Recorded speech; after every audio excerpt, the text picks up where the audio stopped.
A yìn ọ́ lógo fún iṣẹ́ rẹ bàbá. Agbẹ́bí tó bá ṣe rẹ dé, agbẹ́bí tó ń bá ṣe rẹ lọ. Ẹni mọ Ísírẹ́lì lórúkọ Jésù, Olúwa gbọpẹ́.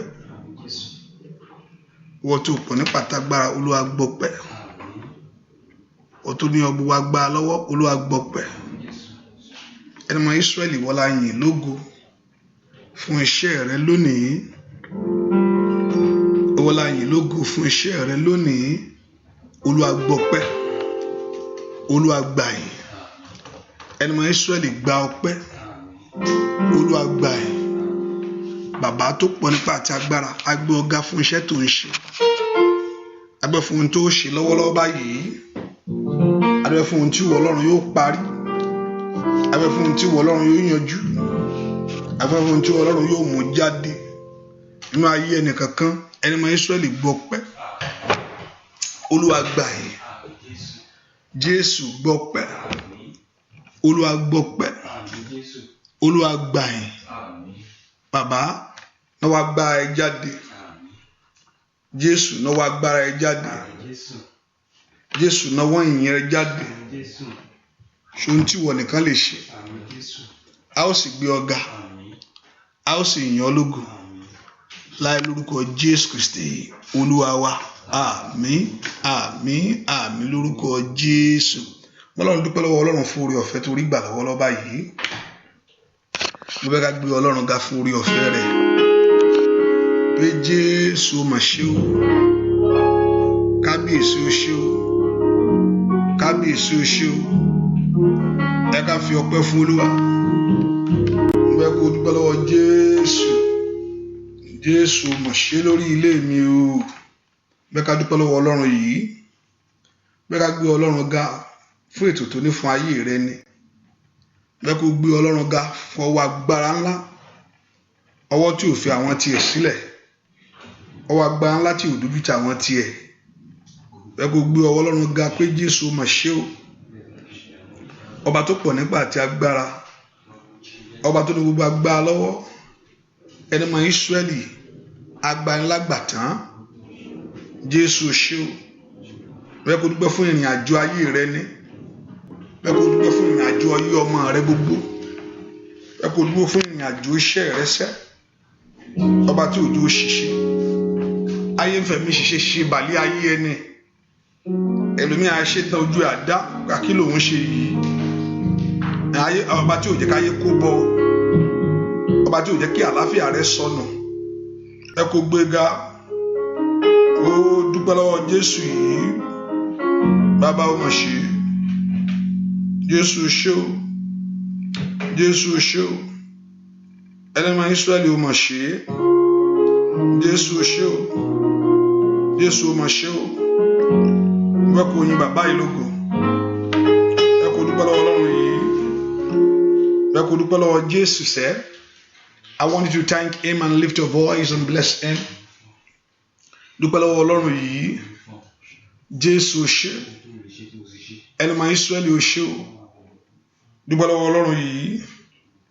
Ọba tó ní gbogbo agbára lọ́wọ́. Ọba tó ní gbogbo agbára lọ́wọ́. Bàbá mi ó ṣe o. Ẹni mọ Ísírẹ́lì ó ṣe o. Fún ètò rẹ lórí ayé mi o. I want you to lift your voice and just worship him. Lift your voice and thank him. Exalt Jesus right now. Dúpẹ́ lọ́wọ́ Ọlọ́run yìí. Olúwa mọ̀júbà rẹ̀ ìbà. Olúwa mọ̀júbà rẹ̀ o. Ológo dídá ẹlẹ́rù nìyí o. Olúwa mọ̀júbà rẹ̀ ìbà Jésù. Olúwa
àti agbára. Jésù ṣé o, Jésù ṣé o, dúpẹ́ lọ́wọ́ Ọlọ́run alààyè. Kábíyèsí o ṣé o, ọba tó pọ̀ nípa àti agbára. Mo fẹ́ kó yin bàbá. Mo ní ọpẹ́ lèèyàn fi lọ síwájú Ọlọ́run, kì í ṣe àròyé. Ọpẹ́ lèèyàn fi lọ síwájú Olúwa, kì í ṣe àròyé. Àròyé ò dá kankan. Ẹ jẹ́ kí n sọ̀rọ̀. Ọpẹ́ lèèyàn fi ń kanlẹ̀kùn rẹ̀. Ó sọ fún wa, ó ní ká wá sẹ́nu rẹ̀ pẹ̀lú ọpẹ́ ní. Ọpẹ́ lèèyàn fi ń lọ síwájú Olúwa, kì í ṣe àròyé o. Ọ̀pọ̀lọpọ̀ ní lọ tilẹ̀kùn òṣìlẹ̀. Ó lè kẹ́ wá Psalm 100. He told us clearly how we are coming to come into the presence of God. Ó ní ọpẹ́ ni, ọpẹ́ o. Bàbá mi, mo dúpẹ́ lọ́wọ́ rẹ̀. Ó ṣé o. Bàbá. Ó ṣé bàbá mi. Mo dúpẹ́ lọ́wọ́ rẹ̀. Ó ṣé bàbá. Ó ṣé bàbá mi. Mo dúpẹ́ lọ́wọ́ rẹ̀. Ó ṣé o. Hallelujah. Hallelujah. Ìwọ tó tí ì pé ọmọ ẹnìkejì ọ sínú àdúrà yìí, ó yá ṣe.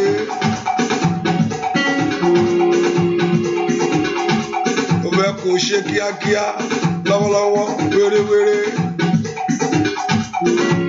Ó ṣé bàbá mi, ó dúpẹ́ lọ́wọ́ rẹ̀. Ó ṣé, ó yá, ó ṣé bàbá mi, dúpẹ́ lọ́wọ́ rẹ̀. Ó ṣé o, ó ṣé bàbá mi, ó dúpẹ́ lọ́wọ́ rẹ̀ o. Ó ṣé o, bàbá, ó ṣé bàbá mi. ó dúpẹ́ lọ́wọ́ rẹ̀. Ó ṣé o. Ó ṣé olórí òkun, ó dúpẹ́ lọ́wọ́ rẹ̀. Ó ṣé bàbá, ó ṣé o. Bàbá mi, ó ṣé o. Ó ṣé bàbá mi, ó dúpẹ́ lọ́wọ́ rẹ̀. Ó ṣé o. Ó ṣé bàbá mi. Bàbá ó ṣé olórí òkun, ó dúpẹ́ lọ́wọ́ rẹ̀. Kábí ó ṣé o. Bàbá mi, ó dúpẹ́ lọ́wọ́ rẹ̀. Ó ṣé o. Ijó ọpẹ́ rẹ̀ dà níwájú Olúwa. Mo fẹ́ kó yìíṣẹ́, mo fẹ́ kó gbé Ọlọ́run ga. Ó mà ṣe, ó ṣe lórí ọmọ. Ó ṣé bàbá mi, ó dúpẹ́ lọ́wọ́ rẹ̀. Ó ṣé o bàbá, ó ṣé bàbá mi, ó dúpẹ́ lọ́wọ́ rẹ̀. Ó ṣé o kábíyèsí o. Oya.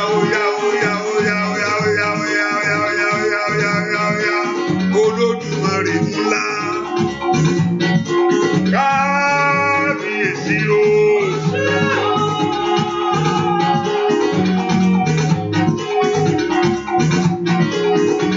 Kábíyèsí o.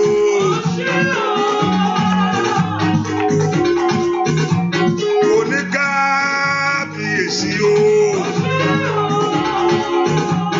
Bàbá mímọ́ alágbára, Olódùmarè, agbanilágbàtà, ọba ńlá lórí ohun gbogbo, ọba tó ní ìṣẹ́gun lọ́wọ́, ọba tí ń tú ayé ẹni sílẹ̀ sẹ́, olùgbèjà ayé ẹni, alágbára gíga, olùwòsàn, ọba ńlá, oníkábíyèsí o.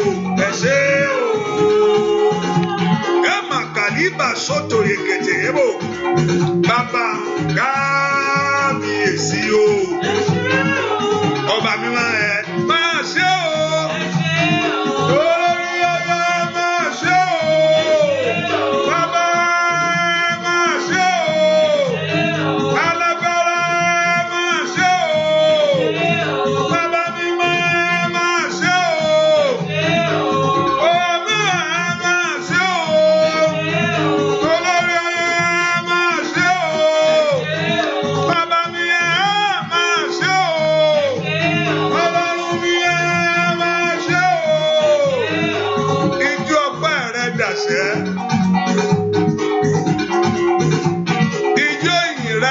Níbo ló wà? Ó yá fi fún gbọpẹ́ wa. Gbọpẹ́ mi, Olúwa, kò mọpẹ́ wa. Gbọpẹ́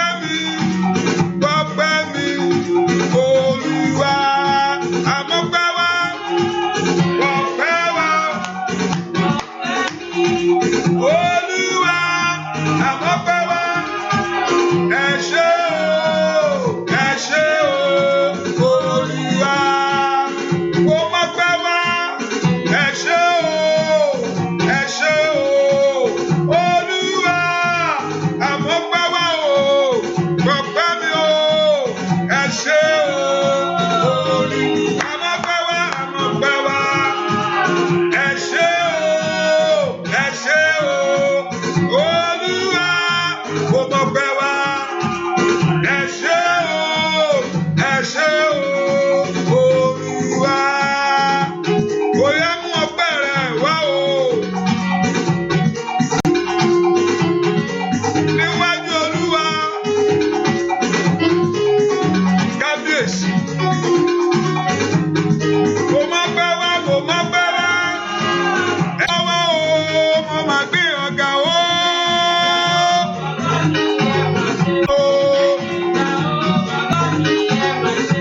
Ẹni tó ní ìlọ́wọ́ o, kò máa ọpẹ́ wa o. Ẹni tó lágbára lọ́wọ́ o, kò máa yá lógo. Ẹni tó lágbára lọ́wọ́ o, kò máa ọpẹ́ wa. Ẹni tó tó bẹ́ẹ̀ jù bẹ́ẹ̀ lọ, kò máa yá o. Ẹni tó lágbára lọ́wọ́ o, kò máa yá lógo sá. Ìmàkárì pàṣẹ. Ẹni tó ní iyì lọ́wọ́ o, kò máa yá lógo.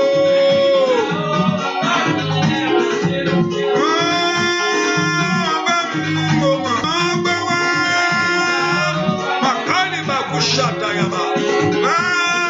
Gbọpẹ́ wa, màmá pẹ́ wa o.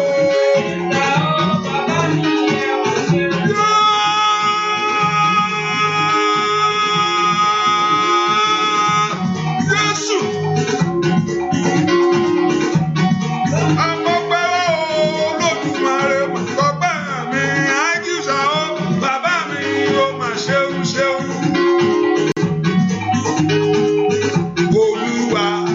Olúwa wa, orúkọ rẹ̀ ti ní ìgbò. Olúwa wa, orúkọ rẹ̀ ti ní ìgbò. Orúkọ tí púpọ̀ tó wọlé. Gbogbo ìṣòro ayé ẹ lónìí yóò bìlà. Gbogbo ìdààmú ayé rẹ lónìí yóò sálọ. Gbogbo agbákágbá tí jà ológun yóò wọlé. Olúwa mi o, orúkọ rẹ̀ ti ní ìgbò. Olúwa wa, orúkọ rẹ̀ ti ní ìgbò. Olúwa mi, orúkọ rẹ̀ ti ní ìgbò. Bàbá Olúwa wa, orúkọ rẹ̀ ti ní ìgbò. Orúkọ Jésù ló mọ rí mi wú o. Orúkọ Jésù ló múnú mi dùn. Orúkọ Jésù ló mọ rí mi wú o. Orúkọ Jésù ló múnú mi dùn. Orúkọ Jésù ló mọ rí mi wú o. Orúkọ Jésù ló múnú mi dùn. Ìwọ ń kọ́ orúkọ Jésù ló mọ rí mi wú o. Orúkọ Jésù ló múnú mi dùn. Ìwọ ń kọ́ orúkọ Jésù ló mọ rí mi wú o. Orúkọ Jésù ló mọ dùn.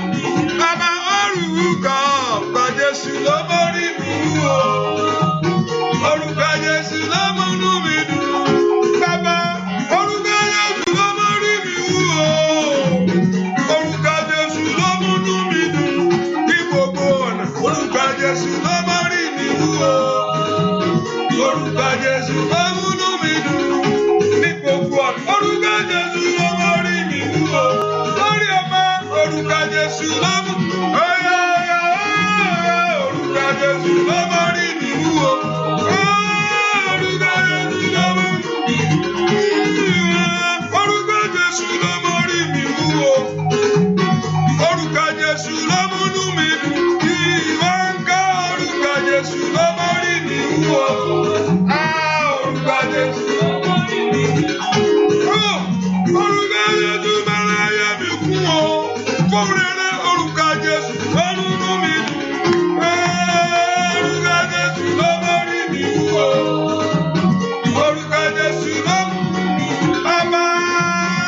ló mórí mi wú o. Orúkọ Jésù ló múnú mi dùn ní gbogbo ọ̀nà. Orúkọ Jésù ló mórí mi wú o. Orúkọ Jésù ló múnú mi dùn. Bí ò bá ṣe pé olúwa tó wà nípa tiwa, kí là bá máa wí o.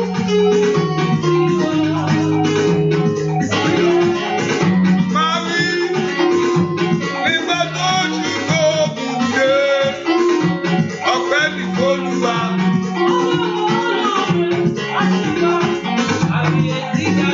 Sílẹ̀. Àdúpẹ́ Olúwa. Orúkọ Jésù ló mórí mi wú o.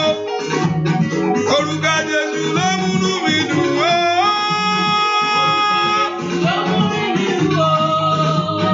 Orúkọ Jésù ló múnú mi dùn. Bàbá, orúkọ Jésù ló mórí mi wú o. Orúkọ Jésù ló múnú mi dùn. Bàbá o.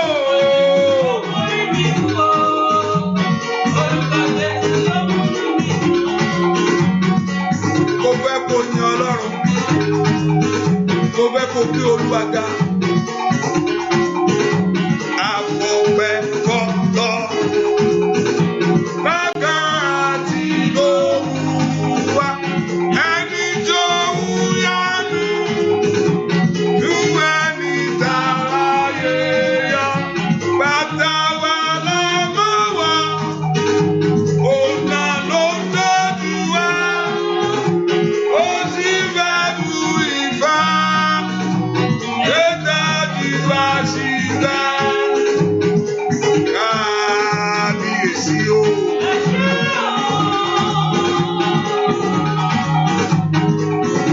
Kábíyèsí o.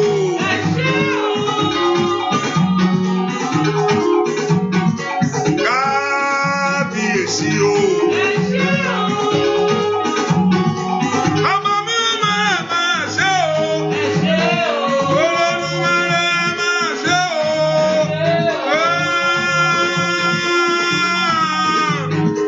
Ọmọ mi máa ṣe o. Olódùmarè máa ṣe o. Alágbára máa ṣe o. Kábíyèsí máa ṣe o. Kábíyèsí máa ṣe o. Bàbá mi máa ṣe o. Máa ṣe o. Bàbá mi máa ṣe o. Olódùmarè máa ṣe o. Bàbá mi máa ṣe o. Máa ṣe o. Bàbá mi máa ṣe o. Kábíyèsí máa ṣe o.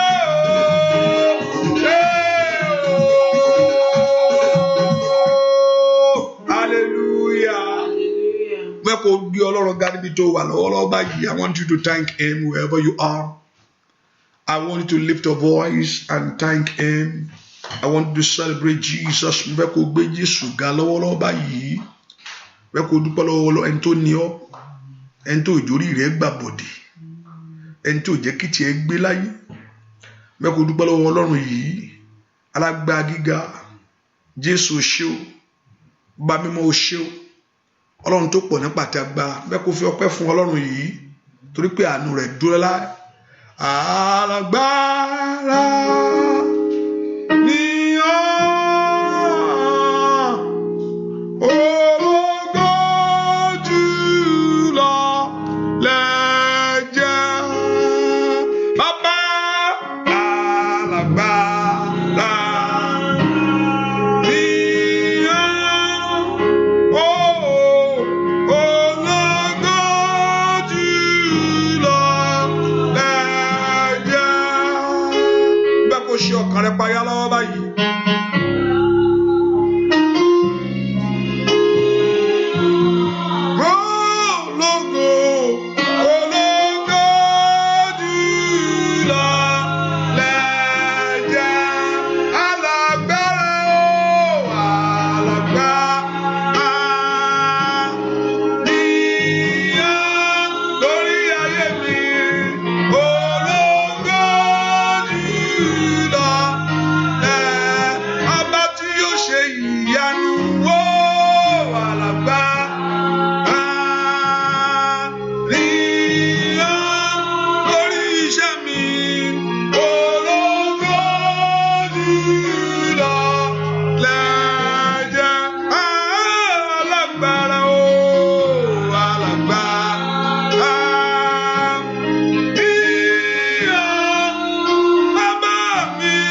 Jésù lórí ogun ayé rẹ kó jùlọ.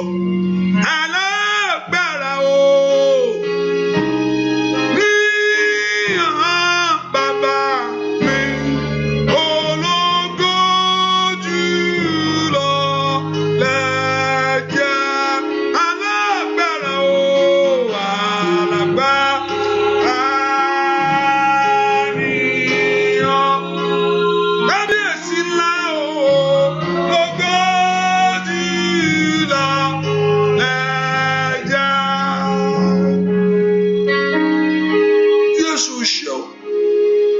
Jésù mà ṣe o. Mà ṣe tètè bakusha tó bakusha kala batayara. Moko baruso toliketele aka falika saida. Maika baruso totolike rabasata yaba.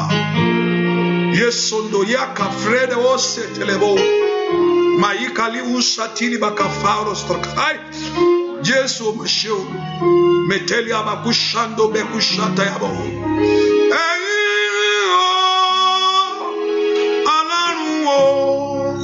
Elédùmarè ọba ògo ẹ̀yin ni ó Ọlọ́run o àwímáyẹ̀rù alágbà ẹ̀yin ni ó Ọlọ́run o Elédùmarè ọba ògo oyè ẹ̀yin ni ó Ọlọ́run o.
Mashida bakusha kutali kafalia bitali porostali kafaida tali kustarat mashando braktofe kusheteli bokupara style matobe rusato perusa tele bakataya bo mayakatide bako perusato legabayo Yesuda kare bakuse telemo Jesu makile perustratan ọba tó pọ̀ nípa ti agbára mẹkáàlì pàrọ̀ stratan lẹ́sàndọ̀ lè bẹ̀kọ̀ pẹ̀rù stratari wà ṣàndà lè bẹ̀kọ̀ tóli àbàkà ṣe lè bẹ̀kọ̀ pàrí àbà màsàndọ̀ bẹ̀rẹ̀ kọ̀ tóli ka pàrọ̀ stratan Mashede boko pali ababo sotoli katele boko pali labo. Ribadu satude kaperus trakta. Yasandele boko perus traktai. Le sandeli atoli aboko shali boko pa. Repatoli perus tai. Le shando be kushate lebo. Li tekeba ushato be ushete yabo. Li perus soto te li berus ate yabo. Olúwa yóò na wa gba sínú ayé ẹ lónìí ṣe ọkàn rẹ payá. Mete kaliaba kushato be kushata yaba. Meto birakoto berus traktalia ba kaperus traba. Wa kapirus traktalia kapasuta naba. Gbogbo nto yóò mú kúrò ní kaliba kushata yaba kapa. Ohun tuntun yóò fọ̀ sí ayé ẹ lónìí. Mekade rustor katalia. Tanka tute ke raba tute ya. Shato be kusoto yaba. Ọlọ́run á gbé ọ̀gá o Jésù mà ṣeun. Gbúà dúà lórúkọ Jésù Kristi. Olúwa wa àmín. Ṣàmì dáadáa àmín. Ẹ ká sọ fún Jésù gbogbo ẹ̀ṣẹ̀ mi gbogbo. Olúwa dáríjì, forgive me all my sin. Sọ fún Ọlọ́run mo ṣẹ̀ sí ọ mo mọ̀ bẹ́ẹ̀ ni. Bí èsì pé tẹ bá sọ pé àlẹ́ ẹ̀ṣẹ̀ àti ètùtù káfárì kò jẹ́ nǹkan nìyẹn. Ẹlẹ́ṣẹ̀ kan mi là bá mo ṣe ìwà mi dá ohun tó ń sọ nìyẹn. Tẹ́nìkan bá sọ pé kò òun ò ní ẹ̀ṣẹ̀ tàbí ètùtù káfárì kò jẹ́ nǹkan kan já kásìmì kankan. Bẹ́ẹ̀ pé gbogbo èèyàn ṣe láti ṣe a ti kùnà ògo Ọlọ́run. All have seen and fall short of God's glory. Ìyẹn ti kú ní agenda and the plans of God for our life because of sin. Now when we acknowledge ourselves and go back to Him, tá a mara wa gẹ́gẹ́ bí ẹlẹ́ṣẹ̀, ó ní olódodo ní Ọlọ́run yìí láti dáríjì pé kó dáríjì ẹnìkan á gbàgbé ẹ̀. Ìwọ tó ṣe ìrántí ẹ̀ṣẹ̀ lẹ́ṣẹ̀ Ọlọ́run ti gbàgbé ẹ̀. Ẹ sọ fún Jésù mo mọ ara mi lónìí o kí kàpáta kárí abakú ṣàtà. Olúwa dáríjì mi jẹ́ jáde lọ́wọ́ ẹ̀bi ẹ̀ṣẹ̀. Let me come out of that power of that sin. Jẹ́ bọ́ ẹ̀ṣẹ̀ má jò jàre mi. Ẹ̀ṣẹ̀ má jò jogún mi. Ask God to forgive you every sin. Masuda katoto di kapa. Matoto to likelebo ko piru serata. Ó yá sọ fún Ọlọ́run alààyè. Metobe kotakidaba. Sọ fún Ọlọ́run gbogbo ẹ̀ṣẹ̀ mi gbogbo. Ask the Lord to forgive every sin. Gbogbo ìwà mi tí ò ń ṣe tiẹ̀. Gbogbo èrò ọkàn mi tí ò bá tiẹ̀ jọ. Màkàyè bàkà ohun tó ń lé mi dìnnà. Ohun tó ń lé mi sá. Ìkà ẹ̀gbin ara mi tí ò jẹ́ kó súnmọ́ mi. The iniquity of my heart. Ìkà pàtó tẹ̀kẹ̀tẹ̀ of my life that is holding me.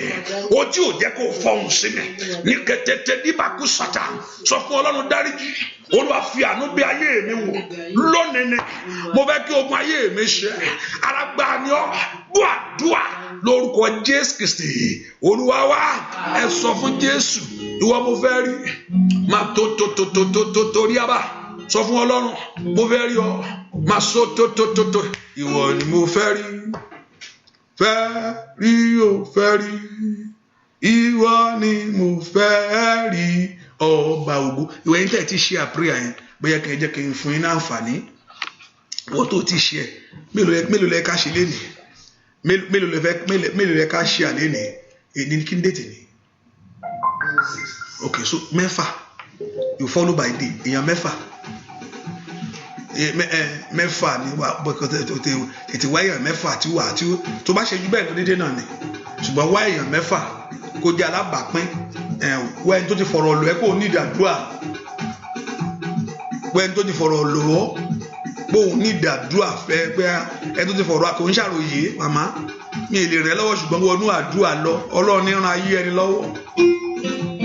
Ọlọ́run ní ran ayé ẹni lọ́wọ́. Ìwọ ni mo fẹ́ rí.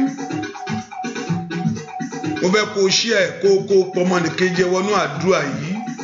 Bó ṣe ń ṣe ìyanu àṣẹ inú ayé ẹ̀. Gbogbo kó wọlẹ̀ pátá. Gbogbo ìjà kó wọlẹ̀. Fẹ́ rí o fẹ́ rí. Ìwọ ni mo fẹ́ rí o ọba ògo. Ìwọ ni mo fẹ́ rí.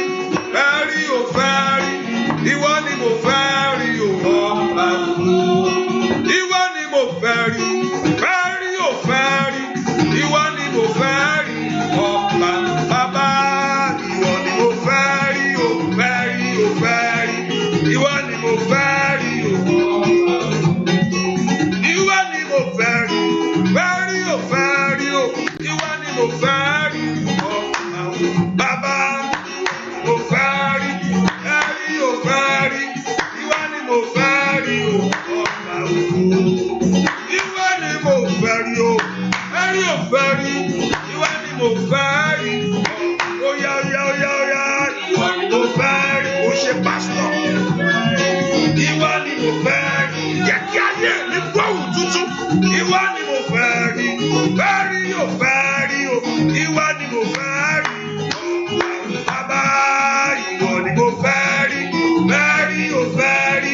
ìwọ ni mo fẹ́ rí ọba àdúrà ló ń gbà.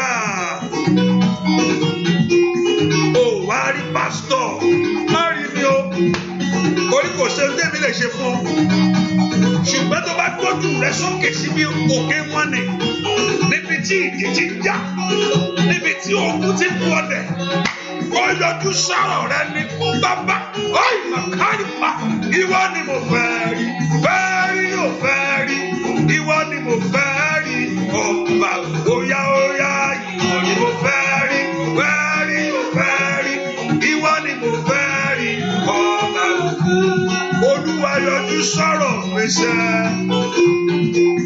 Ọlọ́run kó dá sí ọ̀rọ̀ ayé rẹ ni mo wí ìwọ ni a fẹ́ rí yóò fẹ́ rí ìwọ ni mo fẹ́ rí ọba ògo ìwọ ni mo fẹ́ rí yóò fẹ́ rí ìwọ ni mo fẹ́ rí ọba ògo ìwọ ni mo fẹ́ rí yóò fẹ́ rí ìwọ ni mo fẹ́ rí óyá óyá óyá ìwọ ni mo fẹ́ rí yóò fẹ́ bàbá o fẹ́ rí óyá óyá ìwọ ni mo fẹ́ rí yóò fẹ́ rí ìwọ ni mo fẹ́ rí ọba bàbá o ìwọ ni mo fẹ́ rí jẹ́rí ọ lórí ọmọ jẹ́rí ọ lórí iṣẹ́ jẹ́rí ọ lórí ọ̀nà jẹ́rí ọ lórí ayé àwọn èèyàn yìí lórúkọ Jésù ìwọ ni a fẹ́ rí yóò fẹ́ rí ìwọ ni a fẹ́ rí ọba bàbá ìwọ ni mo fẹ́ rí yóò fẹ́ rí ìwọ ni mo fẹ́ rí ọba ó bẹ láàyè ìyanu Olúwa ó bẹ láàyè bàbá mi bẹ láàyè rẹ̀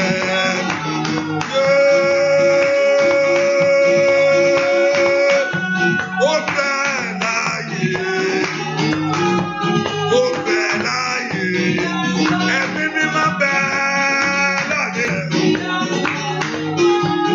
ó bẹ láàyè. Ó wá ṣèyanu ìyanu l'Olúwa láyé mi bàbá ìyanu l'Olúwa wá ṣèyanu ìyanu l'Olúwa nínú ayé mi. Ó bẹ láàyè ìyanu l'Olúwa ó bẹ láàyè ó bẹ láàyè. Ai Makalia Saduka Beria Bakushata Matolia Pari Peruse Totogedia Rebakateria ó bẹ láàyè ó ṣèyanu ìyanu l'Olúwa láyé mi bàbá. Óyá óyá óyá óyá óyá óyá óyá o. Nínú ilé mi ìyanu ọmọ mi rí bẹ́ẹ̀ láyé rẹ̀. Olúwa ń bẹ láyé bí akọni ogun ní. Yìí kàtàkàtà yàrá kú ṣètò ilẹ̀ kú ṣòtò yàrá. Alágbára ńlá lè sọ ní yàrá kú ṣètò yàrá. Ó bẹ́ẹ̀ láyé.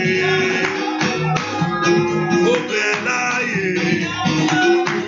Ó bẹ́ẹ̀ láyé o. Ó bẹ́ẹ̀ láyé. Alágbára bí yàrá o. Ẹ̀yà Júdà ìlú òde. Ẹ̀yà Júdà. Ó yá lórúkọ Jésù wọnú ilé àwọn èèyàn yìí lọ. Ọlọ́run àwọn èèyàn yìí gbà ìgbọ́ wọ́n gbà ọgbọ́n ni o. Wọ́n gbọ́ ipa ìpè rẹ̀ wọ́n dáhùn. Olúwa mo fẹ́ kó bá mi yanjú sọ́ọ̀dì ayé àwọn èèyàn yìí. Mo fẹ́ kó dá owó ogun dúró. Mo fẹ́ kó mú ọwọ́ ìjà kú òun ayé àwọn èèyàn yìí. Mo fẹ́ kó fi títóbi rẹ̀ nínú ayé wọn kálágbá ni ọ́. Gbogbo ogun tó ń gbé kiri títí lọ́la. Ríbà ká sàtáyà. Wàkálì pàwọ́ sàtáyà. Ogun náà kò wọlé lónìí. Kẹ̀tẹ̀kẹ̀tẹ̀ àrùsàtà. Màkúlà bẹ̀rù táyàrá. Ó yà kàtàkùtòkòtò kàpàkà. Alágbára bí yàrá o. Ẹ̀ka Júdà. Kìdì lóye. Ó yá ó yá ó yá ó yá ó yá ó yá ó yá ó yá ó yá. Lórúkọ Jésù. Alágbára bí yàrá. Agbógun mi.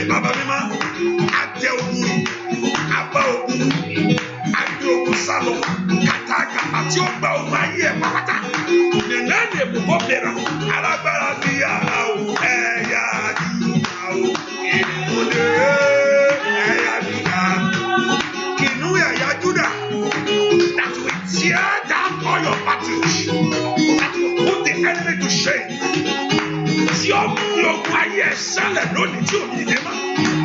Ó yá o, alágbára bí àrá o, ẹ̀yà Júdà o, kìnìún òde, ẹ̀yà Júdà òde, òde, ọmọládé ewúradé, òde, òde, ọmọládé ewúradé, olóde, òde, ọmọládé ewúradé sẹ́, kábíyèsí, kábíyèsí, láì màkánì parí àbá, òní kábíyèsí, olólùmarè bàbá mi, alágbára gíga o, arúgbó ọjọ́ bàbá mi sẹ́, kàtàlíà kàsàtàlíà, àkàlì àrù kàtàlíà, ẹ̀káàbọ̀, àsódìà kàkàbàrúsàtẹ̀, ẹ̀káàbọ̀, lẹ́kẹ̀tẹ̀kẹ̀tẹ̀ kàbàrúsàtẹ̀, àkàbà kọ́sọ̀tọ̀tọ̀ lẹ́kẹ̀tẹ̀, àsìtàlí kàtàyàrá, àkàbàrúsọ̀tọ̀tọ̀ lẹ́kẹ̀bàrọ̀,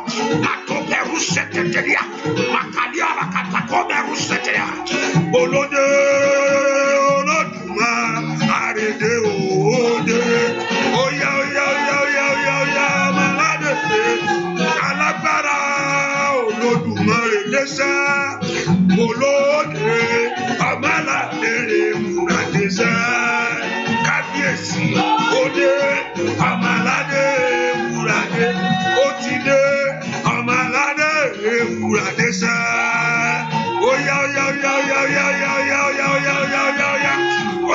Báyìí àwọn ìsáyà àtọ́tọ́tọ́ ní kàpátátá yàrá wa. Ẹ̀gbọ́n orí yìí sókè ẹnu ọ̀nà ayé láyé. Ẹ̀gbọ́n orí yìí sókè ọba mi ti dé. Ẹ̀gbọ́n orí yìí sókè ọba ògo wà lẹ́wà o. Ẹ̀gbọ́n orí yìí sókè.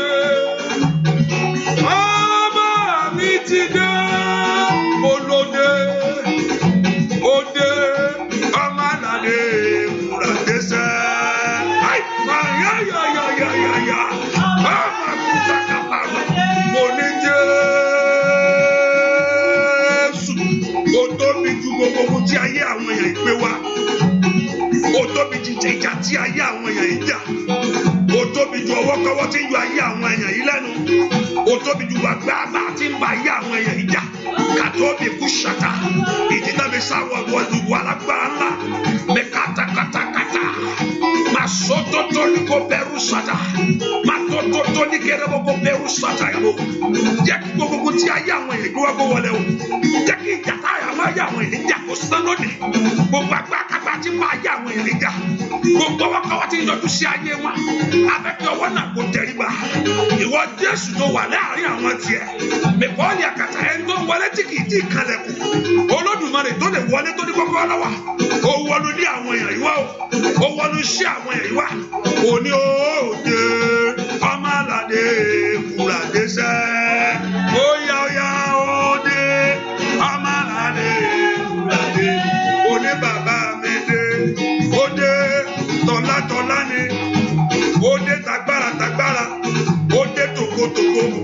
Ẹ̀rù jẹ̀jẹ̀ bàbá mi ńlá. Alágbára arógunmọ́sá ẹ̀kọ́ bẹ̀kúṣà aṣáájú ogun akẹ́yìn ogun bìlà níwájú rẹ̀ ogun parí ọ̀sá Olódùmarè gbogbo ayé àwọn èèyàn yìí Olúwa sọ̀gun náà lógun jẹjẹ àkáyà kàtàyàrá alágbára tí mú ayé wọn lẹ́rẹ̀ ó dojú tì ọwọ́kọ́wọ́ yóò jáde àìsàn káìsàn yóò wọlé ohùn rẹ̀ yóò jáde bí agbára bí àrá àṣìdá kàtàkùtù yá. Akomi kusote keba kushekete makariada kusoto tolekeba akobe kusata enta eti dagule wa gbe dìde lónìí enta eti gbọ́wọ́lé lórí Ọlọ́run ó gbọ́wọ́ kúrò ní orúkọ Jésù gbogbo wọta gbogbo wẹni gbogbo wa seti gbogbo wa gbogbo rabatikata rabarusata gbogbo wẹka mẹkẹtẹkẹtẹkẹtẹ akobe rusata gbogbo wọn náà yóò wọlé ní orúkọ Jésù gbogbo wọn bàbújẹ ní orúkọ Jésù gbogbo wọn máa lọ́wọ́ tuntun máa ṣe rere gbogbo wọn náà pàápàá yóò wọlé olóde ọmọládé ewúradé o ọmọládé ewúradé òde Ode ọmọládé wúradé.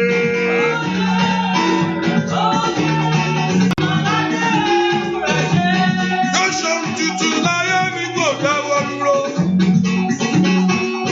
Àánú mo rí gbà. Lọ́sọ̀ tuntun láyé mi kò dáwọ́ dúró. Gbogbo aráyé ẹ̀wà bàbá ohun tí ó ṣe nínú ayé rẹ̀. Lọ́sọ̀ tuntun láyé mi kò dáwọ́ dúró. Àánú ni mo rí gbà o. Lọ́sọ̀ tuntun láyé mi kò dáwọ́ dúró. Gbogbo aráyé ẹ̀wà bàbá yọ. Kò ní ayé àgbọ̀nsẹ́. Kò ní ayé àgbọ̀ lórúkọ Jésù. Ohun rere tó wà. Ìyanu tó ti ń dúró dè. Aráyé ẹ̀wà bàbá. Ó yá yá yá yá. Lọ́sọ̀ tuntun láyé mi kò dáwọ́. Bàbá àánú ni mo rí gbà o. Lọ́sọ̀ tuntun. Ó máa tó bẹ láyìíká rẹ ni. Tó bá mọ̀ wá múra. Lọ́sọ̀ tuntun láyé mi kò dáwọ́ dúró. Àánú ni màmá rí gbà. Lọ́sọ̀ tuntun láyé mi kò dáwọ́ dúró. Lọ́sọ̀ tuntun láyé mi kò dáwọ́ dúró. Àánú ni màá rí gbà. Lọ́sọ̀ tuntun láyé mi kò dáwọ́ dúró. Gbogbo aráyé ẹ̀wà bàbá. Ayé nànàmà sódà kàbà. Nítorí àbàkú ṣe tẹ́lẹ̀ àbàkàtà. Ìmẹ́ tó jẹ́ ìfẹ́ lọ́lá.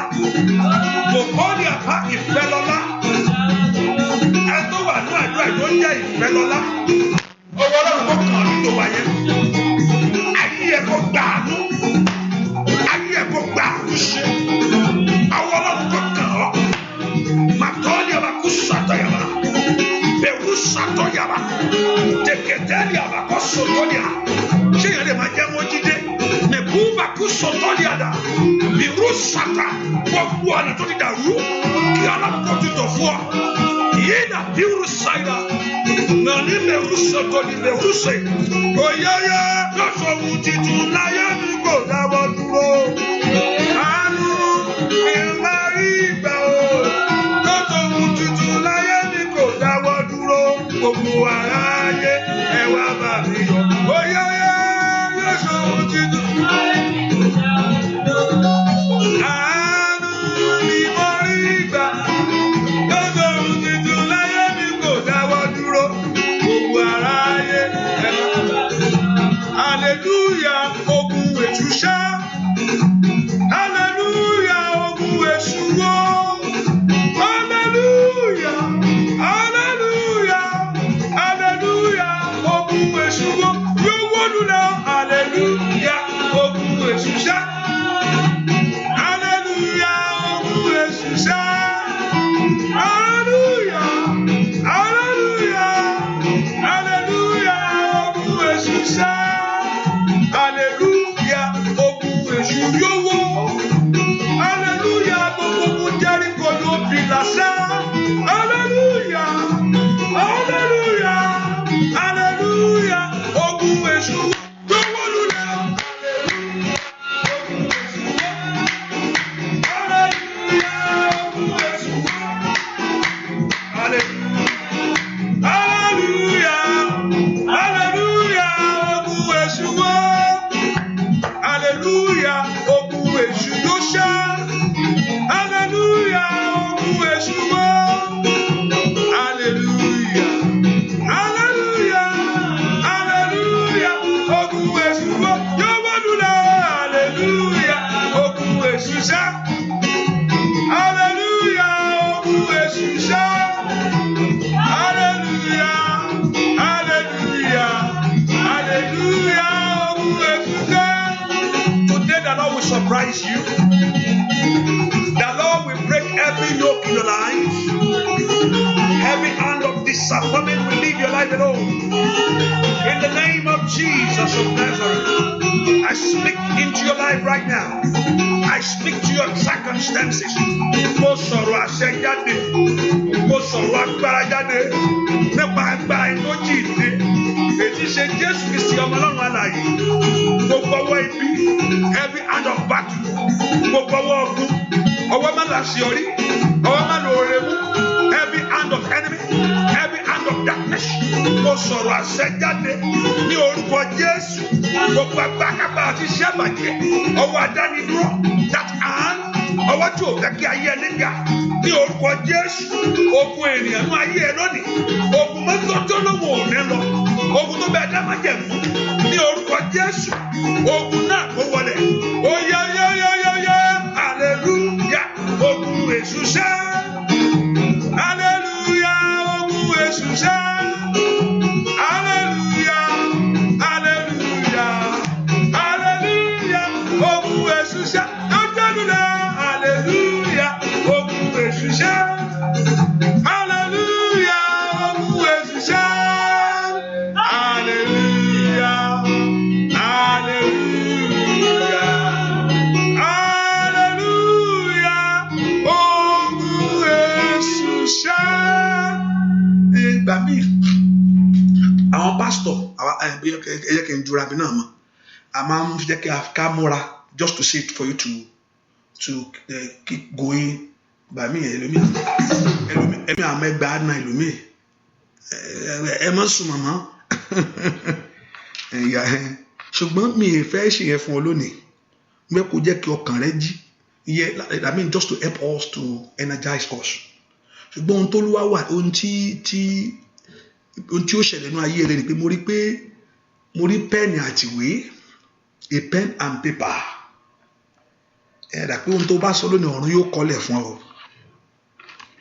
Pen and paper, like nǹkan ni, and I've seen the scripture write this vision down. So Ọlọ́run kan fẹ́ kí ẹ kàn kọ́lẹ̀. So ohun tó fẹ́ wí jáde lẹ́nu ẹ lénìí, àlejò tó wà nílé ẹ̀yìn tó ń di ẹ lọ́wọ́ ṣe kó máa lọ nínú ẹjọ́ máa gbàdúrà. Ń bọ̀ wí ọ̀dà kí mo sọ̀rọ̀ àbí àlejò tó jókòó sẹ́gbẹ̀ ẹ̀yìn nínú ẹjọ́ máa gbà ọ̀kẹ́ máa kàn sínú ẹjọ́. Mo bẹ́ẹ̀ nìkan wí hallelujah, ẹni tó wà lẹ́gbẹ̀ẹ́ ẹ̀yìn tẹjọ́ ń tojọ́ yẹn o tètè jùlẹ̀ kẹ́ gbàdúrà kó lórí rẹ̀ mú kiri ìṣẹ̀lẹ̀ nínú ayé ẹ̀. Mo fẹ́ kó kọ ohun ọ̀tún fún ayé ẹ̀ lónìí. Bólúwa ti ń bẹ bẹ́ẹ̀ mí ẹ̀ ti wà ní orúkọ Jésù, ìyanu á ṣẹlẹ̀. Ẹ pé orúkọ Jésù gbogbo èèyàn, everyone call the name of Jesus Christ.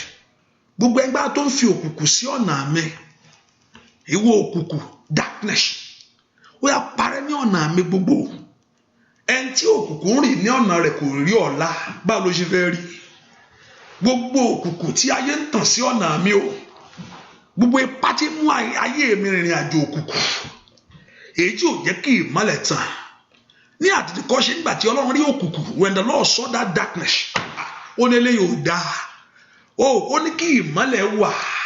Ẹ porúkọ Jésù, ìwọ ìmọ́lẹ̀ ńlá látòdì ọ̀run wá lónìí from heaven. Tàn sí ayé mi kùtáyà bá sódò bẹ́kútẹ̀kàbá. Mẹ́kọ̀ porúkọ Jésù dáadáa. Ìmọ́lẹ̀ agbára, the light of heaven. Ìmọ́lẹ̀ mi kòtò di àbàkúṣàtà. Èyí tí ò ń jẹ́ ń sọrí sígbó. Èyí tí ń jẹ́ mọ̀nà yanu mi that light. Olúwa tàn ìmọ́lẹ̀ lọ́wọ́lọ́wọ́ báyìí. Mẹ́kọ̀ porúkọ Jésù, call the name of Jesus. Ìmọ́lẹ̀ ọ̀run tàn sí ayé mi. Let the light of God shine in my life. Mẹ́kọ̀ bèrè fún ìmọ́lẹ̀. Èyí tí mú ayé ẹni rìnrìn àjò àṣeyọrí. Olúwa tàn ìmọ́lẹ̀ sí iṣẹ́ mi lónìí. Gbogbo ẹni òkùnkùn, gbogbo ẹni òkùnkùn tí ń bẹ ní àyíká ayé mi, gbogbo ẹni òkùnkùn tí ń bẹ lórí iṣẹ́ mi, gbogbo ẹni òkùnkùn tí mò ń fọ̀rọ̀ ayé mi lò tí ń yí dànù. Ó yá ìmọ́lẹ̀ dà. Màtó dèbò kó pẹ̀rú sàtà. Ìmọ́lẹ̀ dà, ask for that light. Ìmọ́lẹ̀ Ọlọ́run dà. Olúwa tàn ìmọ́lẹ̀ tó lágbára lónìí. Mèkòtó bí kò sútò pàrú sàtà. Káyé wù ọ̀kọ́ sàánú fún ọ. Olúwa tàn ìmọ́lẹ̀. Kí ayé wù ọ̀kọ́ gbé ọ dìde. Kó má bàa kú sóko ẹrú. Ní orúkọ Jésù, kí ayé má bàa kú, kí ayé ẹni má bàa kú sóko àṣetì. Ó yá pé ìmọ́lẹ̀ jáde. Ìmọ́lẹ̀ jáde. Ìmọ́lẹ̀ já. Ìmọ́lẹ̀ tàn. Mètótótó líbàkú sàtò yàrá. Màtótó líkẹ́bẹ̀rú sàtà. Ó yá gbàdúrà. Ní orúkọ Jésù, Olúwa tàn ìmọ́lẹ̀. Gbọ́ àdúrà lórúkọ Jésù Kristi Olúwa wa ẹ pọ orúkọ Jésù alẹ́ nípa èèyàn tí ń lé ayé mi kiri Olúwa bá ń ṣe lọ́ṣẹ́ lónìí Fáráò alẹ́ nípa ni ó fẹ́ lé wọn pa tó tẹ́ ẹ̀ bá padà ó fẹ́ ní it's two way whether you return back or you die here. That's the aim of Pharaoh for the children of Israel.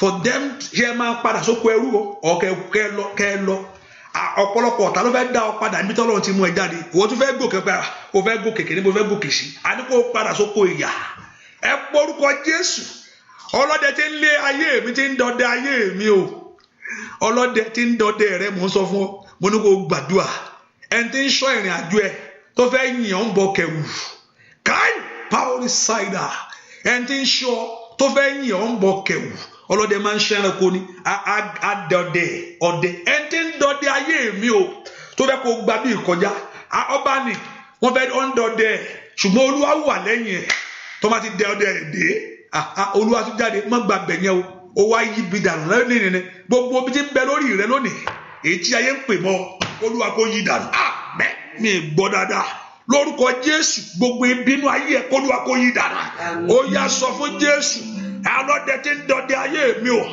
ẹni tí ń dọdẹ ayé àwọn ọmọ mi láti pa ẹni tí ń dọdẹ ìrìn àjò mi láti bàjẹ́ ní orúkọ Jésù the hunter of your life that want to hunt your life down bí arákùnrin yẹn wọ́n hunt ẹ̀ down bí ẹran ni ẹ pọ orúkọ Jésù makali pauli starakataria ẹni tí ń dọdẹ ayé mi o ẹni tí ń dọdẹ ìrìn àjò mi èyí tó fẹ́ gbọ́ nípa àṣẹ wọ́n ti fẹ́ ẹgbọ́n wọn ṣọ́ ti fẹ́ fún ẹgbọ́n wọn ṣọ́ ti fẹ́ gba pépà yẹn o ti fẹ́ lọ́kọ wọn ẹnìkan mo ti bọ́ pé ẹnìkan ní tẹ̀lé kí nìsín máa kan tí mo ti rí máa kan tó ti ń wá wá bá nísìnyí o ti ń jáde mo ti rí arábìnrin kan náà tó ń tẹ̀lé síyàwó ẹ̀ ni wọn àtẹnìkan ti jọ ń sọ̀rọ̀ ní church bóyá church lẹ ti ń sọ̀rọ̀ ẹnìkan wà lẹ́nu iṣẹ́ ẹ ti ń dọdẹ ayé ẹ tó fẹ́ yí gbó ní orúkọ Jésù ó yá makali bakusha tó lè bá ó yá Ọlọ́run bàjẹ́ ó yá pé orúkọ Jésù orúkọ Jésù orúkọ Jésù orúkọ Jésù orúkọ Jésù ẹ ti ń dọdẹ ayé mi o makaba kasa that is haunting your life the hunter that is haunting your life ẹni tó fẹ́ dọdẹ ayé ẹ pa ẹni tó fẹ́ dọdẹ ayé mi pa ẹni tó fẹ́ dọdẹ ayé àwọn ọmọ mi pa ẹni tí dọdẹ mi tí ò fẹ́ kí ìyanu mi ṣẹlẹ̀ ó yá bolo wà ní orúkọ Jésù máa tọ́tọ́ bí wòró bàkàtà máa sọ́tọ́ tó ní kébò ó yá mẹ́kọ́ bí rúṣẹ̀ tó ní kàtà ó yá gbọ́ orúkọ Jésù dára that Lord should destroy that power ẹni tí dọdẹ ìṣeré mi tí ò fẹ́ rúlẹ̀ ní bolo wà màmá orúkọ Jésù ẹni tí ń sọ ayé mi tí ò fẹ́ kí rí ẹni tí ń sọ ayé àwọn ọmọ mi tí ò fẹ́ kó dá dúà lórúkọ Jésù Kristi Olúwa wa kí ló fi gbógun ayé ẹ ṣe gbẹtugbẹtu ni gbẹtu àbùlá tó ńlá yẹn kò lè lá kankan àbùlá rẹ ò lè gbé débi kankan òǹdè dì rẹ kò lè gé kankan arákùnmọ̀sánjọ́ kan ẹnìkan tó gbé ńjọ́ kan tí ayé gbé wọ́n gbé máa yẹn wọ́n kidnap ẹ̀ àwọn olóńdè wọ́n yẹn fọwọ́ já olóńdè di wọn dìbò ní wọn kékeré léyìí yaka ẹni ìgbà tó gbé nǹkan lórí ó ní Jésù wọ́n ní eléyìí orí eléyìí ti mú mi àdúrà yìí bẹ́ẹ̀ ni olóńdè ìgbàjì rẹ kò lè gbà kankan o yakata ni wọ́n yọ ọ́ lẹ̀ orúkọ Jésù lẹ́nìkan kò lè mú àní ẹ pọ orúkọ Jésù ọlọ́dẹ tí ń dọdẹ ayé mi tí ò fẹ́ kó dáa ọlọ́dẹ tí ń dẹdẹ ìrìn àjò mi tí ò fẹ́ kó sunwọ̀n tó ń ṣépè sórí ayé mi ẹni tó ń jí làárọ̀ tó wò pé àìwọ ọmọ alágbájá mi tó wà yẹn o kó má rí fún ọ kó má ṣe báyìí o Olúwa dá ohùn náà padà fún un ohun ibi tí ayé ń fọ̀ jáde nítorí mi return it back to sender ẹni tí ń gbé ayé mi ṣépè Bálámù àti Bálákì wọ́n ní káwọn gbé àwọn ọmọ Ísírẹ́lì ṣépè ní ẹ wá bá mi ṣépè fún wọn àtẹnikọ́lá ayé tí ń ṣépè o ogun èpè ò ní jà ọ́ ẹ pọ orúkọ Jésù múná tí ń jọ kan àárín lálẹ́ à ń bọ̀ láti nìkan bàbá kan ẹ bá pàdé wa ẹ níbo lẹ ti ń bọ̀ abẹ́fẹ́ kí n wá nǹkan fún yín ni mo ní bàbá hallelujah àbáyẹ ní abẹ́fẹ́ kí n bu nǹkan jó yín ó ní ó tí ó ẹ ṣàánú lórúkọ Jésù ẹ pọ orúkọ Jésù ẹnikẹ́ni tí ń bí ayé mi ṣépè Olúwa dá ọ̀rọ̀ èpè padà alágbá tí ń dọdẹ ayé mi o ẹni tí ń fò lọ́sàn ẹni tí ń fò lóru wọ́n ti ẹbú tó sùn lóṣooṣù ẹni tí ń lé ọká ẹni tí tó ń yọ ayé rẹ wò nulẹ̀ ẹni tí ń wo ìrìn àjò ẹ olú Amẹ́ríkà ló wà ó ní wọn rí ẹ ta ló sọ fún ẹ pé wọn rí ọ mẹkúnà bàkúsà olúwa bù fọ́jú lù wọ́n mẹtótótótó ní keleboko parusa tó yàrá dìkẹtúndẹkìdẹboko peru sẹtẹlẹbọ màkọbẹrù sọtọ díàbà mẹkọbẹrù sọtọ lẹkàbà lónìí olúwa yóò ṣẹ́gun fún ọ lónìí the Lord Jehovah God will give you the victory olúwa yóò ṣẹ́gun fún ọ lónìí alẹ́ ní pátí ní ayé mi o ní kàbàrú sábà ní àjọ ayé ẹni jẹ́ tí ò fẹ́ kí n ṣe rere ogun èèyàn tó dúró tì mí gbogbo èèyàn tó fọwọ́sowọ́pọ̀ tí ń lé ayé àwọn ọmọ mi gbogbo ẹni tó ní kó ṣe tó fẹ́ dànù ẹni tó fẹ́ kójọ tó fẹ́ fẹsẹ̀ rẹ yí dànù mi kò bẹ̀rù sàtàyàbà gbogbo àgbà tó ní kó fọwọ́ ara rẹ ṣe ra rẹ ní orúkọ Jésù àwọn èèyàn jẹ àwọn ènìyàn ìka àkàpà the hunter of your life that is hunting your dream down that is hunting your future ẹni tó fẹ́ fi kú pàdé ayé rẹ ní orúkọ Jésù Olúwa dá padà return it back ẹ gbà mí lọ́wọ́ ogun ènìyàn ẹ gbà mí lọ́wọ́ ogun ọ̀tá ẹ gbà mí lónìí ẹ jẹ́ kí gbogbo ipa tí ń yá ayé mi padà lónìí dúà lórúkọ Jésù Kristi Olúwa wa àmín. Next week ẹ má jẹ́ kí n sọ pé ṣíà jẹ́ kó jẹ́ díìtì rẹ ní láti next week yẹn mo fẹ́ kó gbàdúà àdúà ní ṣẹ́gun ayé ẹni Módékáì ìgbà tí mi rẹ tí ò gbàdúà tí ò ṣe mi rẹ ni náà ẹni tó bá Ọlọ́run pàdé bí bá Ọlọ́run sọ̀rọ̀ èèyàn fi ń ṣẹ́gun bẹ́ẹ̀ àdúrà yẹn sometimes it sounds so heavy for us to hear or maybe you have heard it and you're too familiar with it bí bá Ọlọ́run sọ̀rọ̀ talk to God talking to God ló máa ń mú àṣeyọrí wá bẹ́ẹ̀ ni because why because olómọ pààtì tó kùnú ayé ẹ tó ò ní ìtayé ti bàjẹ́ and he has the spare part to give to you yóò fún ọ lóhun tuntun yóò ṣohun ọ̀túnú ayé ẹ talking to the one that created you atóríṣe torí rẹ ṣe lónìí atóríṣe tú ọ̀nà rẹ ṣe lónìí abániṣe kó bẹ́ẹ̀ ṣe tiẹ̀ ẹ pọ orúkọ Jésù mo gbé wá tọ̀ wá màá tó bẹ kó ṣọ́tò ní abakú ṣàtàyà touché o touché o touché mo gbórí mi tọ̀ ọwá o touché máyé mi tọ̀ ọwá o touché o touché o touché mo gbórí mi tọ̀ ọwá o touché mo gbáyé mi tọ̀ ọwá o óyá o touché o touché mo gbórí mi tọ̀ ọwá o touché mo gbáyé mi tọ̀ ọwá o touché ẹ má jẹ́ kí aláyé tí mo wà bàbá mi o ẹ má jẹ́ kí ayé àwọn ènìyàn yìí kò ṣì kẹ́kẹ́ agbórí ìwà tọ̀ ọwá o touché bàbá mo gbórí mi tọ̀ ọwá o óyá touché o orí mi o ayé mi o ayé ọmọ mi ṣe orí mi tọ̀ ọwá o touché abániṣe Ọlọ́run máa wo ayé wa níran o ó bàjẹ́ Ọlọ́run máa wo ayé mi níran o ó dàgbà ṣebí wọ̀ ní alágbára lórí òun gbogbo ṣẹ́ ìwọ Ọlọ́run wa Olódùmarè bàbá ó ní touché o touché mo gbórí mi tọ̀ gbàgbáwọlé gbogbo ọwọ́ àṣẹ ti ké kúrò gbàgbáwọlé ọwọ́ agbára orí òkúdọ̀ rí kẹrẹ̀ àìmọ̀kárí parí pàtàkà àìbíúrì sáìdà àìbíúrì sáìdà oyá wú màkárí parí à oní túṣe o túṣe o gbórí mi tọ̀ ọwá o túṣe mo gbà ayé mi tọ̀ ọwá o óyá bá mi dá sí túṣe àìmọ̀ túṣe o túṣe o.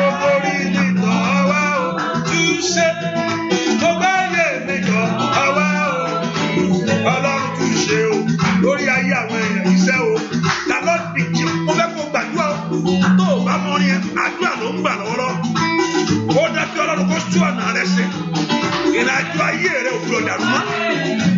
Ayé ògbúdọ̀ fi ọ́ ṣe ẹ̀yẹ mọ́. Every mockery, every shame in your life, disappear today. Túṣe o, túṣe. Gbogbo orí mi tọ̀ ọ́ wá o. Túṣe gbogbo ayé mi tọ̀ ọ́ wá o. Óyá óyá óyá túṣe o. Bàbá mi o. Túṣe gbogbo orí mi tọ̀ ọ́ wá o. Òtún Jábésì ṣe, òtún ti Jósẹ́fù ṣe, òtún Mósè ṣe, ẹni tí ayé ń lọ ní igbó, òmù jáde nínú kóta ayé ti ṣí.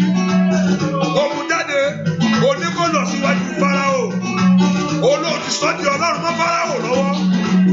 Ẹni tó lè jáde nínú ìlú, onípadà lọ sọ́dọ̀ Fáráò. Olóòtú sọ di Ọlọ́run mọ́ lọ́wọ́. Bàbá mi o, tú ayé àwọn èèyàn yìí ṣẹṣẹ, tú iṣẹ́ wọn ṣe, tú ọ̀nà wọn ṣe, tú ayé ọmọ wọn ṣe, tú ìpín wọn ṣe. Àìmọ̀ká ní bàṣá dáadáa bá kó sákòlá. Gbogbo ènìyàn sọ pé ọlọ́lá ni ọ́. Gbogbo ènìyàn sọ pé ọlọ́lá ni ọ́. Tẹ́kọ́ lára ẹ̀ hàn nínú ayé mi ò bàbá. Bàbá gbogbo ènìyàn sọ pé ọlọ́lá ni ọ́. Gbogbo ènìyàn sọ pé ọlọ́lá ni ọ́. Tẹ́kọ́ lára ẹ̀ hàn nínú ayé mi ò bàbá. Mi ò gbúdọ̀ rìnrìn àjò lásán. O ò gbúdọ̀ gbé báàgì ẹ kúrò lórílẹ̀-èdè Nàìjíríà fọwọ́ ìyà padà. Ayé mà pé o ti jáde o. Ayé mà pé mo ti rìnrìn àjò sẹ́. Ayé mà pé mo ti lọ́kọ. O ò tí ì lọ́mọ. Ayé mà pé o ti kàwé. O ò tí ì fi ríṣẹ́. Ayé fẹ́ òun inú ayé mi. Yẹ kọ́lá rẹ̀ hàn nínú ayé mi o. Bàbá gbogbo ènìyàn sọ pé ọlọ́lá nìyàn. Gbogbo ènìyàn sọ pé ọlọ́lá nìyàn. Bàbá yẹ kọ́lá rẹ̀ hàn nínú ayé mi o. Bàbá ó yá share for 6 people. 6 people share it. Manda yabakusha tobi rusata. Tobali kaberu saya. Gbogbo gèlè tìjú. Gbogbo aṣọ ẹ̀gàn. Olúwa sọ Olúwa gbọ́ kó o dáná sun. Gbogbo ènìyàn sọ pé ọlọ́lá nìyàn. Gbogbo ènìyàn sọ pé ọlọ́lá nìyàn. Bàbá yẹ kọ́lá rẹ̀ hàn lórí iṣẹ́ mi ò bá. Bàbá gbogbo ènìyàn sọ pé ó yá. Bàbá mi ọlọ́lá nìyàn. Ó yẹ kọ́lá rẹ̀ hàn nínú ayé mi ò bàbá. Ìgbùdọ̀ mọ́ kí n tú ẹjí títí àlàyé. O gbúdọ̀ tún máa lọ́rùn kí ayé rẹ kó tún mọ̀ sí. O gbúdọ̀ sọ pé Jésù lolúwa rẹ kí o má bọ̀ lọ́wọ́ ogun rẹ̀. Gbogbo ogun tí ayé fi ń jẹ ayé rẹ sẹ́. Gbogbo ọwọ́ ìkà tí ń jẹ ayé rẹ lógun. Lórúkọ Jésù. Gbogbo agbára tó dì ọ́. Lónìí Ọlọ́run yóò tú ọ sẹ́. Ọwọ́ agbára lọ́jọ́ wọlé ẹ wá. Àìmọ̀ ayé máa kó ṣàyà. Gbogbo ọwọ́ àìní kó jáde o. Lórúkọ Jésù ló tọ gbogbo yín wá. Gbogbo ọwọ́ ẹ̀jẹ̀ kó sálọ o. Gbogbo ọwọ́ àṣetì kó wọgbó. Kàdáyà bàkí tẹ̀kẹ̀tẹ̀kẹ̀ bìrọ̀. Màsọ́dọ̀ bẹ̀ kú sàtà. Bìrọ̀ bẹ̀ bẹ́ẹ̀rì àbẹ̀ tẹ̀kẹ̀tẹ̀kẹ̀tẹ̀. Àkọ́ bẹ̀rù sàtà. Gbogbo alágbá ti bá ayé rẹ̀ jà kó wọlé sẹ́. Gbogbo ènìyàn sọ pé ọlọ́lá ni ọ́. Gbogbo ènìyàn sọ pé ọlọ́lá ni ọ́ o bàbá.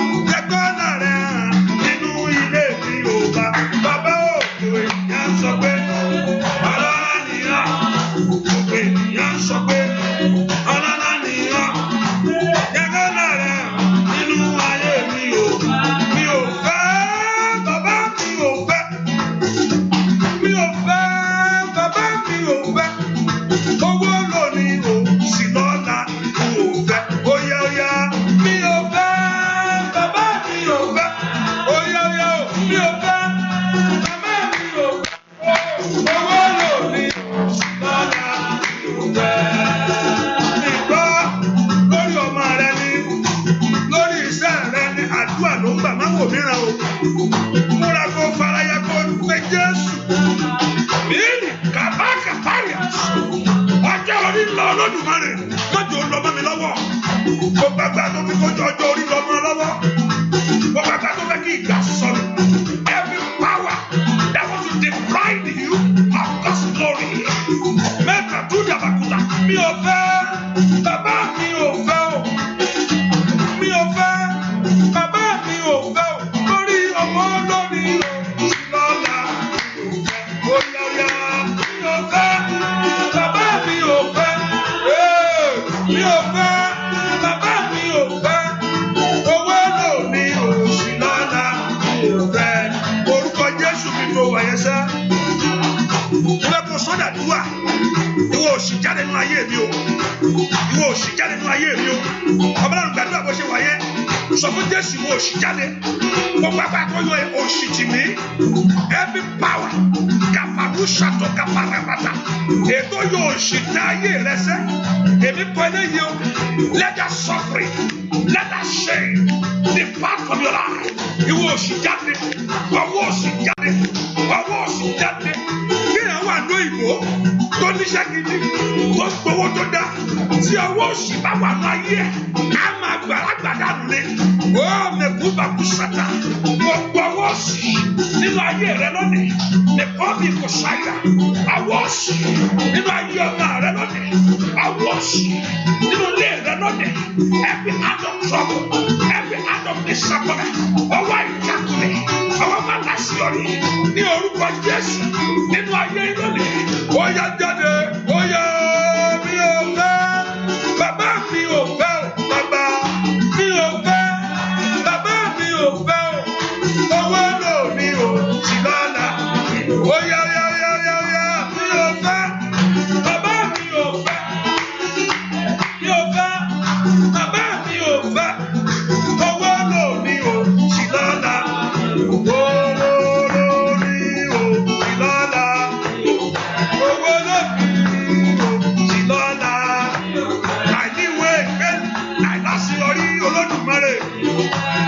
Àìláyọ̀ lórí ọmọ mi bàbá mi náà o. Àrówó ná àrówó lò Olódùmarè ńlá. Ó yá ẹ̀fọ́ rẹ lórúkọ Jésù. Gbogbo ọwọ́ ìyà ó yẹ jáde. Gbogbo ọwọ́ ẹ̀gà lórúkọ Jésù. Ó yá múra sẹ́. Àǹtí lọ́lá má fọ̀rọ̀ ara rẹ ṣeré o. Ilé àkáyì àwọn ìsà. Ìlọ́jà ẹ̀fọ́ kò sọ̀tọ̀ bídè ní múláradá. Àkáyì bídè ní múláradá. Ó yá. Ó yá owó ní lọ́la. Ọwọ́ ẹ̀gà lórí ayé mi bàbá mi máa mú dúró. Ọwọ́ ìtìjú nú ayé àwọn èèyàn yìí kó sálọ pátápátá. Ó yá àkọ́kọ́ ti tó eré wọn ti tó Olódùmarè sẹ́ o. Gbogbo ọwọ́ ẹ̀gà gbogbo àpapọ̀ àwọn tó ní kó máa sunkún. Gbogbo àwọn tí ò fẹ́ kó láyọ̀. Ó yá Ọlọ́run mi dáwọ́ náà dúró. Ọwọ́ ẹ̀gà jáde. Ó yá olórí òsì lọ́la. Olórí òsì lọ́la o. Gbogbo ẹgbẹ́ tí ò fẹ́ kó ní ìjókòó ní ọkọ. Gbogbo ẹgbẹ́ tí ò fẹ́ kó níbi jókòó sí. O lè ti ń jayé ẹ̀kọ́ lọ́rùn kó mu lónìí. O lè ti ń jaṣẹ́ rẹ̀ kọ́ lọ́rùn kó mu lónìí. O lè ti ń ja ọ̀nà rẹ̀ kọ́ lọ́rùn kó mu lónìí. Adójú ti ayé ẹni tó dójú ti ọ̀gbọ́ wọlé. Àbáyé ẹni ṣe yẹ̀yẹ́ fún ọ̀pọ̀ lónìí. Ó màkúdà kàsáńdà kàpàkàtáyàwó. Ohun tó gbé lágbèjì kọ́ lọ́rùn bẹ́ẹ̀ gbé. Ọwọ́ ogun kó jáde. Lọ́lá owó lónìí oṣù lọ́la. Bàbá mi Olódùmarè. Ó yá owó lónìí oṣù lọ́la o. Ọwọ́ ẹgbẹ́ jáde nínú ayé àwọn èèyàn yìí. Ọwọ́ oṣù jáde nínú ayé àwọn èèyàn yìí.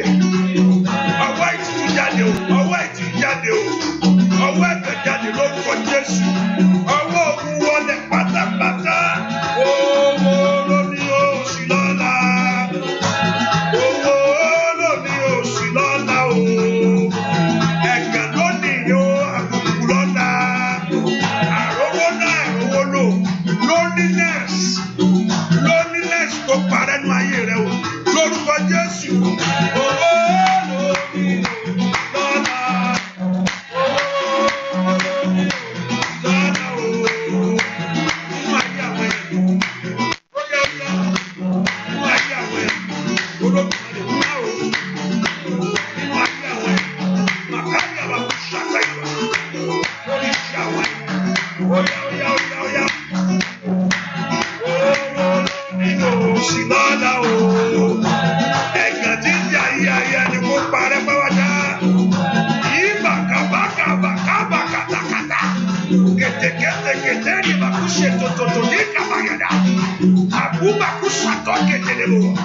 Florence Mulalada, ìwọ tí mo wọ yẹn Mulalada, ó yá.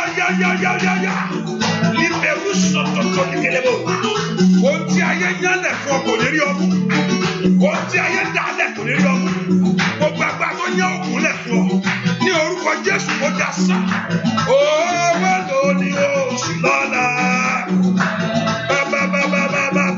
Bàbá mi o. Bàbá mi.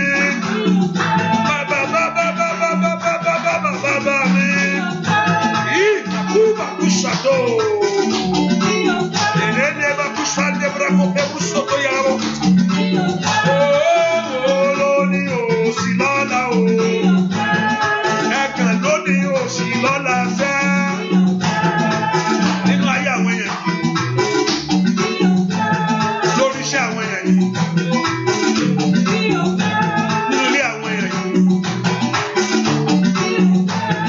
Lórí ayé àwọn èèyàn yìí ṣẹ́ bàbá mi ṣẹ́. Oya. Mi lọ́wọ́. Wàrà dé mi lọ́wọ́. Edu ẹsẹ̀ rẹ̀ dé. Oya. Mi lọ́wọ́. Bàbá o, wàrà mi lọ́wọ́. Edu ẹsẹ̀ rẹ̀ dé. Iṣẹ́ àgbàrá o. Oníwàrà mi lọ́wọ́. Má jẹ́ ṣàṣẹ dànù. Wàrà iṣẹ́ mi lọ́wọ́. Edu ẹsẹ̀ rẹ̀ dé. Oya, bàbá mi. Lórí ìwé ìgbẹ́nu yẹn kọ́nà kó ràn lọ́wọ́. Edu ẹsẹ̀ rẹ̀ dé. Ẹ má jà yí àwọn èèyàn ìdíyà. Ẹ má jà yí àwọn èèyàn ìmọ̀ọ́sì. Ìrànlọ́wọ́ Ọlọ́run kọ́nà kó gbèdé. Ẹsẹ̀ rẹ̀ dé. Oya. Wà mí lọ́wọ́. Má jà jìyà o. Wà ìjọ mi lọ́wọ́. Ojú bá rẹ̀ tó yà rẹ̀ dé. Oya mo ní wàhálà yé mi lọ́wọ́. Mo ní wàhálà iṣẹ́ mi lọ́wọ́ o. Ojú bá rẹ̀ gbẹ́jẹ̀ rẹ̀ dìde. Nínú orílẹ̀-èdè Amẹ́ríkà, ràn mí lọ́wọ́. Ìmọ̀ ló fẹ́. Ìrànwọ́ ló fẹ́. Inú máa rẹ̀ gbẹ́jẹ̀ rẹ̀ dìde. Gbogbo ayé táyé fi roko lọ́wọ́lọ́wọ́. Gbogbo ayé tí ayé ní mo wà nú ẹ̀gànṣẹ́. Gbogbo ọwọ́ tí ń jà ayé rẹ̀ lóko. Ohun tó bá wá lónìí kọ́lọ́run kó ràn lọ.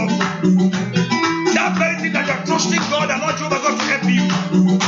The Lord God of heaven to help your life. I decree the help for you. I decree the help of God for your life. I decree the help of God for your marriage. Ní orúkọ Jésù, ibi tó ti fẹ́ ìrànlọ́wọ́, ayé rẹ kò rí. Níbi tó ti fẹ́ ìrànlọ́wọ́, ayé ọmọ yín kò rí. O fẹ́ ìrànlọ́wọ́ ni o. Ìrànlọ́wọ́ bá wá, ìrànlọ́wọ́ fẹ́. Oníwàrà iṣẹ́ mi lọ́wọ́. Oníwàrà ayé mi lọ́wọ́ o. Èdè ìdúmọ̀ ìgbésẹ̀ rẹ dìde.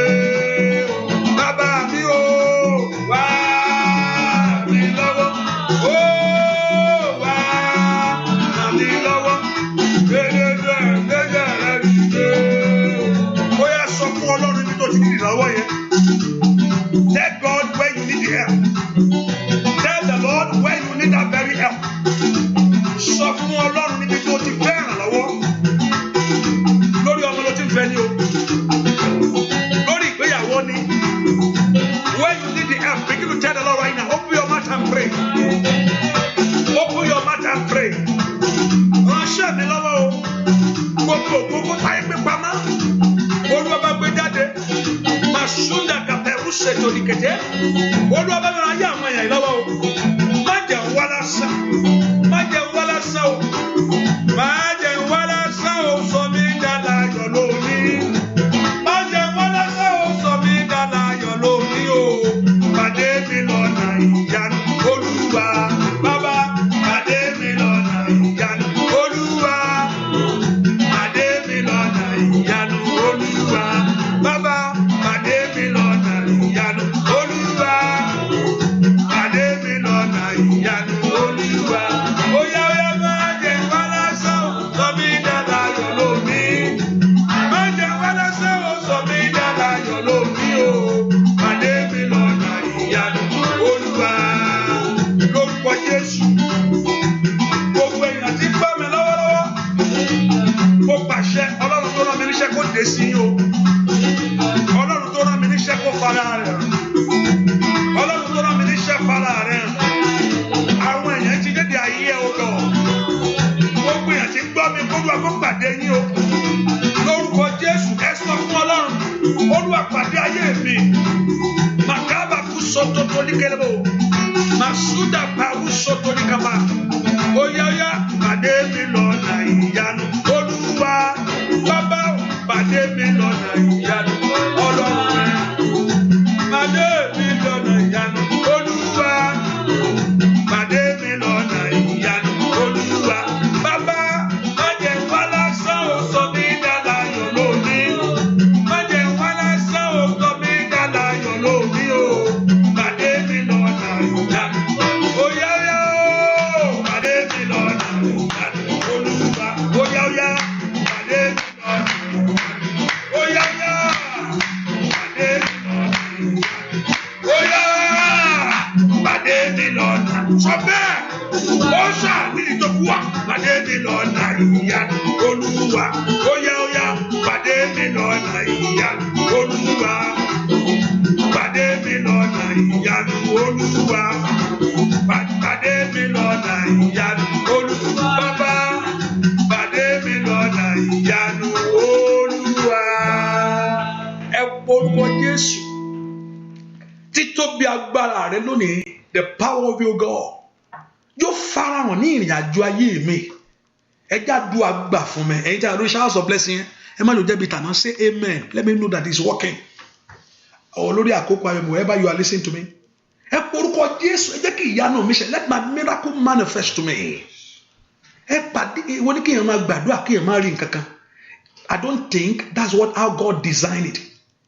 ó fẹ́ kó gbàdúrà kó sì rí ìyanu níjọ́ kan mo máa láìka àdúrà kan tí mo gbà mí lè gbàgbé láíláí mi ìtẹ́tí ìparí ẹ̀ ló ti sọ̀rọ̀ mo láìka àdúrà ẹ̀ ẹ̀rọ tó dá ní ọ̀rọ̀ tí mo sọ ó ti tó bí 15 years báyìí bèrè rí gbà ló ń jẹ́ bẹ́ẹ̀ bèrè gbà lójú ẹsẹ̀ ní jẹ́ bẹ́ẹ̀ mi ìtẹ́tí ìparí ẹ̀ mi ìtẹ́tí ìparí ọjọ́ mẹ́ta ni mo máa lọ ọjọ́ kìíní ló ti parí gbogbo ẹ̀ pẹ̀lú àwọn tí mo sọ dákẹ́ nǹkan báyìí ni kò lọ ṣe bó ṣe kó rí nìyẹn ẹni tó ní kó o béèrè the one that told us to ask him ó fẹ́ fún wa do you think God is lying to you that he told you to ask him he want to give to you Ọlọ́run tó ní kó o béèrè he has it in his hand to give kò ní pé ẹ̀yin ọmọ tẹ bá ti wá lọ́rọ̀ ẹ bá ń bu rẹ́sì àwọn ọmọ ẹ bá ti wá ìrẹsì wà nílé o ẹ wá lò ọmọdé pé ìrẹsì nǹkan ẹ lọ wá ìrẹsì wá ìrẹsì yàfun ni ó wà nílé already kò yẹ pé o dé Ọlọ́run kò wá kó gbé ìṣòro ayé ẹ wá àìrọ́kọ kó gbé wá àìrọ́mọ bí kó gbé wá ó wá dé ọpẹ ẹ níbo lọmọ wà níbo lọkọ wà ṣá lọmọ ńlé báyìí ṣá lọkọ ńlé kò ń ṣe Ọlọ́run hallelujah ó ti ní already ẹ wá porúkọ Jésù gbogbo alágbá tí ò fẹ́ kí n rí gbàṣẹ́ gbogbo alágbá tó fìyà jẹ mí tó fẹ́ ẹ̀tọ́ mi dùn mí alágbá tí ń du ẹ̀tọ́ mi that is robbing me of my blessing alágbá tó ń fi ẹ̀tọ́ ohun tó tọ́ sí mi láyé tó fi ń dùn mí yìí o ohun tó yẹ kó jẹ́ tèmi tó ń gbà mọ́ mi lọ́wọ́ wọ́n ń gbére wá ọ̀tá ń gbà sọnù alágbá tí ń gbárí ayé mi sọnù tí ò fẹ́ kó ṣẹlẹ̀ alágbá tó ní kó wá visa ti kiri tó ò tí rí ó kàn ń gbọ́ ń gbò ni mo ń bẹ́ nìkan wí o visa tó fẹ́ kó bá lọ bọ́kọ ẹ láti jọ ẹ̀ tó ò tí ọ̀rọ̀ ọ̀nà kó là fún ọ makula baku shato beko sakora lodo bero shoto kelebo alágbára tó fẹ́ kí n jẹun ọmọ láyé alágbára tó fẹ́ kí n rí àwọn ọmọ mi kí n rẹ́rìn kó rọmọ ẹ̀kọ́ tó bú sẹ́kún ọmọ tó máa sọ fún ẹ pé màmá mọ́mí ẹ má sunkún mọ́ Ádámù ń bá ẹ sọ̀rọ̀ màmá tó òun wọ́mọ ẹ òun sunkún ọmọ tó ń sọ fún ẹ pé mọ́mí ẹ má sunkún mọ́ mẹ́rin power cider alágbára tí ń rẹ́rìn ní ìgbà tí wọ́n ń ké bọ́ọ̀lì pure cider mìíràn ní ambiru cider alágbára tó ń sọ̀rọ̀ tó ń yín mú sí ọ bó o ṣe bẹ̀rẹ̀ ó yá ẹ̀ńdógbò nígbà àdàgbára ó yá jó wọlé mi kò bí kò ṣàbàdàbà somebody lift up voice and begin to pray that Lord Jehovah God to destroy the power alágbára tó dó tì mí tó dó tì ayé mi gbàngbàngbà alágbára tó fẹ́ kiri ṣe alágbára tó fẹ́ kiri rọ́nà lọ ó yá tẹ̀lé ẹ̀ bá nù ayé àwọn yẹn tẹ̀lé ẹ̀ bá ó yá tẹ̀lé ẹ̀ bá na Lord Jehovah God to destroy the power ọmọ náà lánàá kó gbàdúrà agbára wọn dá sọ lórí mi lónìí agbára wọn bàjẹ́ dùà lórúkọ Jésù Kristi Olúwa wa ẹ̀yin tí a bá ló ṣáàbù sọ blessing mo ní kẹ́ ẹ ṣàmì náà nítorí tí náà mo fi ń sọ pé kẹ́ ẹ ṣàmàlẹ̀ parí àtàrà kínní yẹn íńtánẹ́ẹ̀tì yẹn rí bákan mi mọ̀ hallelujah lẹ́ẹ̀kan tá ẹ̀ ń ṣàdúrà lẹ́ẹ̀kan íńtánẹ́ẹ̀tì yẹn kan ṣáà ń da aláìsọ mi ẹ má jẹ́ ń fẹnu dàrú hallelujah mo ní kẹ́ ẹ ṣàmì say amen. If you're on showers of blessing, say amen. Mo fẹ́ rí kíní yẹn kó movement yẹn kó máa lọ. Ìyẹn máa fi mọ̀ mi lè mọ̀ ẹ́ gbé amen ní movement yẹn máa fi mọ̀ pé amen ní mi ti rí kankan o. Those on showers of blessing say amen. Látẹ̀kan. Is it working or not? It's working. How do you know? Yes, I see it. Oh no, you see the red light? Oh, okay. Movement in lọ́dọ̀ ti mọ́mì. Yes, sir. Oh my God. Wọ́n ní mọ́mì náà fún movement in lọ́dọ̀ táwọn. Okay, ó ń ṣiṣẹ́. Hallelujah. Hallelujah. Ẹ pé orúkọ Jésù sẹ́. Mọ́mì àti mọ́. Thank you very much ma. Ẹ ká pé orúkọ Jésù. Olúwa mú ọwọ́ ọ̀tá kúrò ní ìrìn àjò ayé mi jẹ́ ìṣeré tọmọtọmọ. Ẹ jẹ́ ohun tó ń bà mí ló jẹ́ ìdí ayọ̀ fún mi. Ẹ porúkọ Jésù ẹ bá mú ìrònú ìkó láyé mi ohun tó káyé gbélé ọ lọ́wọ́ tó di ìrònú mọ́ ọlọ́dẹ́ pé wá di ohun tó ń lóògùn sí àti wà pé ẹ wo ìwé ìgbélé ọ ló lè jẹ́ kí ní ọ̀pọ̀lọpọ̀ ní nǹkan ti dé bara ayé pé kí ní ẹ ló fa rònú that thing that have done something in your life ohun tó mú ọ sọkún yẹn ohun tó mú ọ ké yẹn Olúwa sọ́dẹ̀rín fún mi lónìí ẹ porúkọ Jésù Olúwa sọ́dẹ̀rín máa sórí ọ̀fẹ́ ní ìsìn kí n fi òkú di next week Olúwa sọ́dẹ̀rín ẹ gbà mí lọ́wọ́ ẹ̀yà ẹ má jẹ́ ń jìyà ikú Olódùmarè gbogbo agbára tó ń tó ara rẹ̀ mú fún mi gbogbo ogun every battle that always reinforce itself mo rò pé wọ́n ní next year wọ́n máa fún mi wọ́n ní this year wọ́n ní màá gbà ogun ká tó lọ reinforce ara rẹ̀ wá á tún dàrú gbogbo ogun tó bá lọ reinforce ara rẹ̀ wá sọ pé ó máa bọ́ sí báyìí o wọ́n ti ní kí n fọkàn balẹ̀ gbogbo ogun tó bá lọ reinforce ara rẹ̀ wá lórí ayé mi o gbogbo ọwọ́ tó ń fọwọ́ lu ọwọ́ gbogbo ohun tó ń fọwọ́ lówù pé àgbà òlẹ̀ ní ẹfẹ́ bá fẹ́ bá tiẹ̀ jẹ́ ní orúkọ Jésù Olúwa sọ agbá wọn sàn Olúwa bẹ́nájọ́ àwọn ọ̀tá mi lónìí Olúwa bẹ́nájọ́ ìmọ̀ wọn Olúwa bẹ́nájọ́ ìpàdé wọn iná ọ̀run sọ́ńbẹ̀ set the place on fire ibi tá ti ń pètè mí níbi ẹ dáná síbẹ̀ bàbá ibi tá ti ń wá ayé mi fún ibi gbogbo àgbà ti ń wá ayé mi fún ìṣubú ẹ bá ń dáná bẹ̀ ó yẹ dáná bẹ̀ ilé àkàtà mendo baku ṣètìlíyàdá màkúlì pìrùsẹ́dẹ̀ tẹ́bí baku ṣàdá in Jesus name we pray amen. I have a solution ṣé mo solution but lánàá mo kàn á rò pé tí n bá sọ pé ṣé àṣà ìmọ̀ àrí solution wà á lè fowó ẹ̀ ṣe ọ̀pọ̀lọpọ̀ ẹnìkan wọn pé mi lè ṣe àmì ìmọ̀ tí mi máa wọ̀n yàn púpọ̀ ok mo ti mọ nǹkan tó wà ṣe na other solution for us tó bá ti ṣe tán kọ́ra mú $5 or $2 or $3 kó Facebook kó boost ẹ̀ fúnra ẹ̀ jẹ́ kí Facebook kan boost ẹ̀ hallelujah pé pastor ìtìdọ́ ṣàfẹ́ gbà lówó ṣá hallelujah solution mo wá solution ni ọ̀pọ̀lọpọ̀ pé mi anybody now pásítọ̀ ẹ̀kọ́ wọn ti pé kí wọ́n ṣe àwọn kan ṣáà ń gbogbo gbàṣá ó sún mi o mọ́jọ́ oṣù ọ tó ara nǹkan tí gbogbo ẹ̀ àfiṣẹ́ náà ni o hallelujah mo ọ̀pọ̀lọpọ̀ àìmọ́ṣe kò dáa mo ràn ọ́ lọ́wọ́ ká dùn àlè gbà ni àìmọ́ṣe kò dáa I don't move by numbers mọ̀ yẹn Olúwa ti bá mi sọ̀rọ̀ dáadáa so mo ní ìfọ̀kànbalẹ̀ pé not by numbers pé number Ọlọ́run mo bó ṣe ń bó olúkàkú iṣẹ́ so mo ń farabalẹ̀ wò ó ní bọ́lọ́run ṣe ń gbé olúkàkú yàtọ̀ at least mo ṣe rí nọ́mbà yìí mo ti wà ń bẹ̀ mo ti bẹ̀rẹ̀ kínní tíyàn méjì bá wà ń bẹ̀ ọ̀run á yá o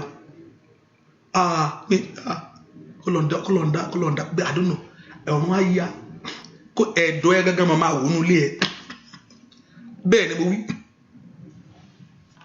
ọ̀run máa yá so I'm not by numbers I move to see ò bá jẹ́ ọkàn wọ́n pẹ́ Ọlọ́run yíyá náà ṣẹlẹ̀ kẹ́yìn méjì ọkọ̀ but also it's also good to be a blessing to others so it also help that it shows that you want to pray that's the reason so you don't silent wọ́n ní pé ṣe ó bá kéèyàn má wà ń bẹ̀ ju kéèyàn máa gbọ́ nǹkan kó má ṣe lọ àbí tí agbára yẹn ò bá sí nìkan lóko bẹ́ẹ̀ ni so I want to help you tó pé mi mọ̀yàn tó bá ti parí àdúrà kọ́ra wo $2 boost $1 boost pé pastor mo fẹ́ rí $2 wàá rí lórúkọ Jésù I'm just telling you you can do that so it help you share you don't have to worry about that I'm just trying to help you the Facebook boost I don't think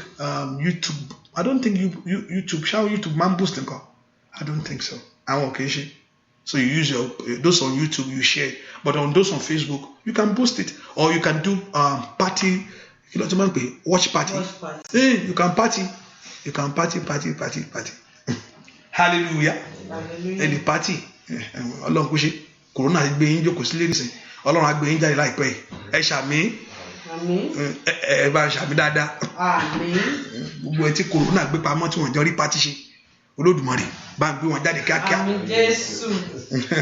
ẹ̀wọ̀n ọ̀rẹ́ ẹ̀rì bí lọ láìpẹ́ àkórí bí lọ gèlè tí mo rà láti jọ èmi rí bí wọ́n lọ hallelujah láìpẹ́ ẹ̀rì bí wọ́n lọ you have a place to go oyè gàlíyáyáyá ẹ porúkọ Jésù tell the name of the Lord Olúwa mo dé lónìí jẹ́ kí n mú ẹni fún àmì fún oríire inú ayé mi mo sọ pé lákọ̀ọ́kọ́ mo ní pé mo rí pen mo rí ìwé àti pẹ́ẹ̀nì bóyá mo wá fẹ́ kó bẹ̀rẹ̀ sí kọ́ mo fẹ́ kó kọ́ lónìí begin to write it now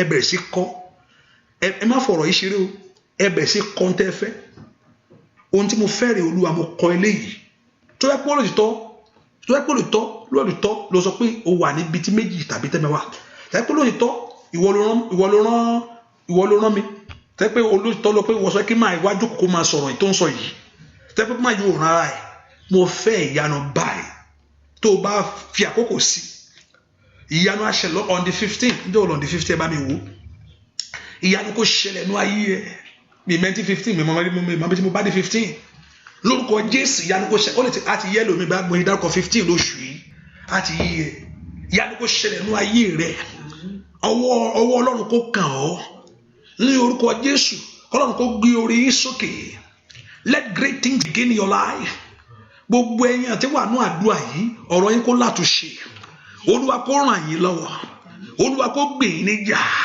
I pray that Jehovah God help you go in the grace of God ẹ lọ́nu Ọlọ́run gbogbo àgbo rẹ tí ayé ń gbé kaná fún ọ ní orúkọ Jésù àtàgbo àti kòkò Olúwa bẹ́ná sí lónìí ẹ bá ń ṣàmì dáadáa máìlì ká pa orí sáírà gbogbo ohun tí ayé fi ń pèlò òṣùbù gbogbo ohun tí ayé fi ń pèlò ìtìjú rẹ ohun tán fi ń pèlò rẹ that every ṣe spicy ni wọ́n fi ń spicy ẹ̀ spicy sí lórúkọ Jésù lórúkọ Ọlọ́run kò dànù ò ní jóúnjẹ ìyàmá ò ní rí ẹ̀gàn má ò ní rí àṣetì má ojú ò ní tì ọ́ shame shall be far away from you disappointment shall be far away from you Olúwa ló wá ó yá rí Olúwa lónìí bàbá mi masoda bakusha kobrakota kapakata biurka bigushatali portaya Olúwa tó bá àwọn èèyàn bá rí mi kò dáa torí mo kéré ṣùgbọ́n ìwọ Jésù bàbá mi tó rán mi níṣẹ́ o mo fẹ́ kan rí ọ níbo ló wà bàbá bàbá mi tó rán mi níṣẹ́ o, bàbá mi tó rán mi níṣẹ́ o, níbo ló wà? Bàbá mi tó rán mi níṣẹ́, mo fẹ́ kí wọ́n rí wọ́dà, mo kú òfò ọ, mo kú lójú ọ̀nà fún ọ, jẹ́ kí àwọn èèyàn rí ọ lọ́wọ́ agbára jáde lọ́wọ́ rọ́bà yìí. Ẹni tó ń wọ ọmọ tó ń sunkún ọmọ gba ọmọ ẹ lónìí. Ẹni tó ń sunkún ìwé ìgbélu gba ìwé ìgbélu ẹ lónìí. Ẹni tó ń sunkún ayọ̀ gba ayọ̀ rẹ lónìí. Gba àṣeyọrí rẹ lónìí. Receive it. Receive the blessing. Receive the joy. Receive fulfillment. Receive the glory. Move from glory to glory. In the name of Jesus. No more disappointment in your life. Ayé yóò ní mọ̀ṣímà. Ayé yóò ní mẹ̀gàmà. Àní gbọ́ bí ń pa tiẹ̀. Ikú àìtọ́jú ò ní wọlé tọ̀. Wàá dàgbà. Wàá darúgbó. Ò ní dagbó ìṣẹ́. Ò ní di màmá ìyá. Ò ní bàbá òṣì. Wàá rọ́wọ́ yọ. Ire rẹ tí ń bọ̀ kò ní bàjẹ́ wájú ẹ̀. Ayé ò ní yí dànù. Ayé ò ní yí jò ní jí gbé.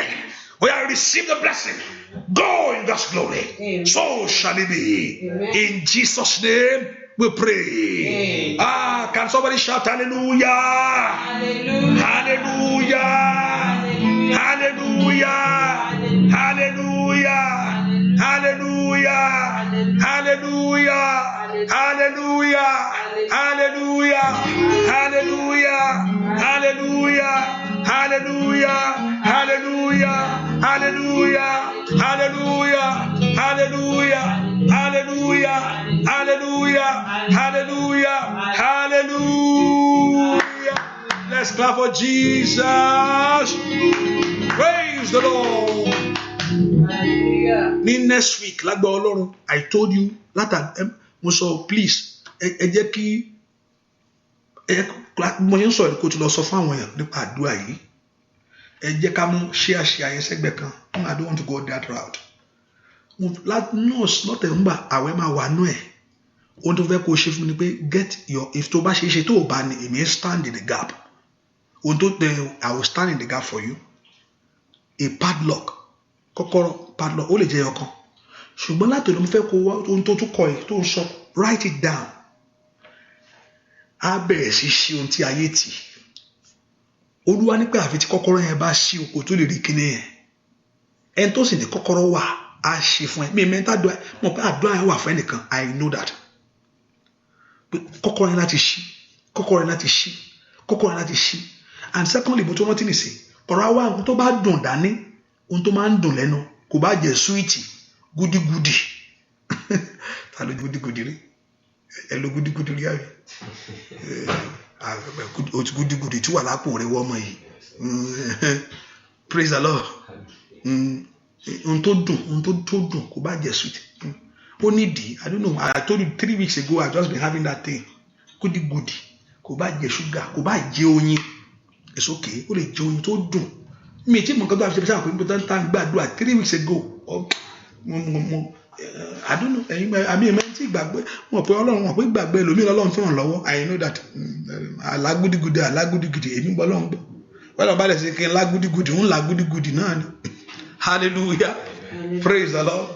Tọ́lọ̀ bá ní kí n la màálà but lágúdígúdí Ọlọ́run mi lágúdígúdí ìyanu ṣe. Praise the Lord. But gbàgbé ẹlòmíràn I think God want to help our faith sometimes.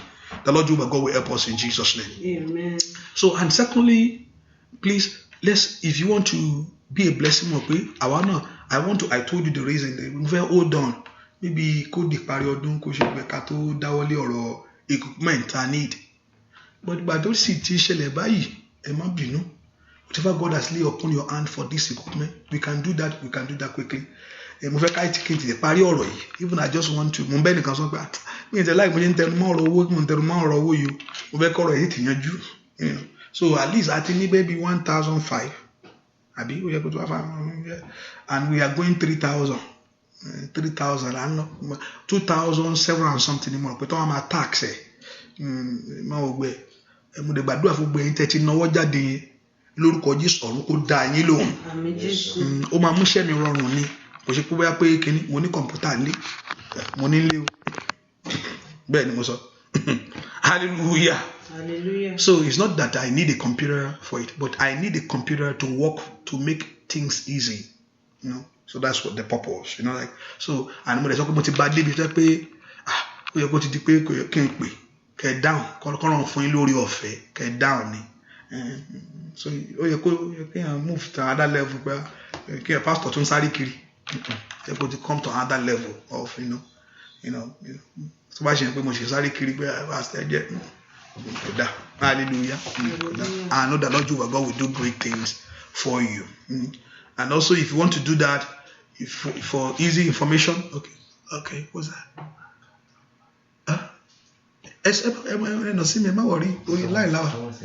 okay account number they are I don't know account number Lori, but you can call 240-593-2570 and I can send it the account to you. I don't know the account, or you can go on PayPal, you can go on Zelle, you can go if you live in America to do that, and we can do this quickly to make it to just make the work easy.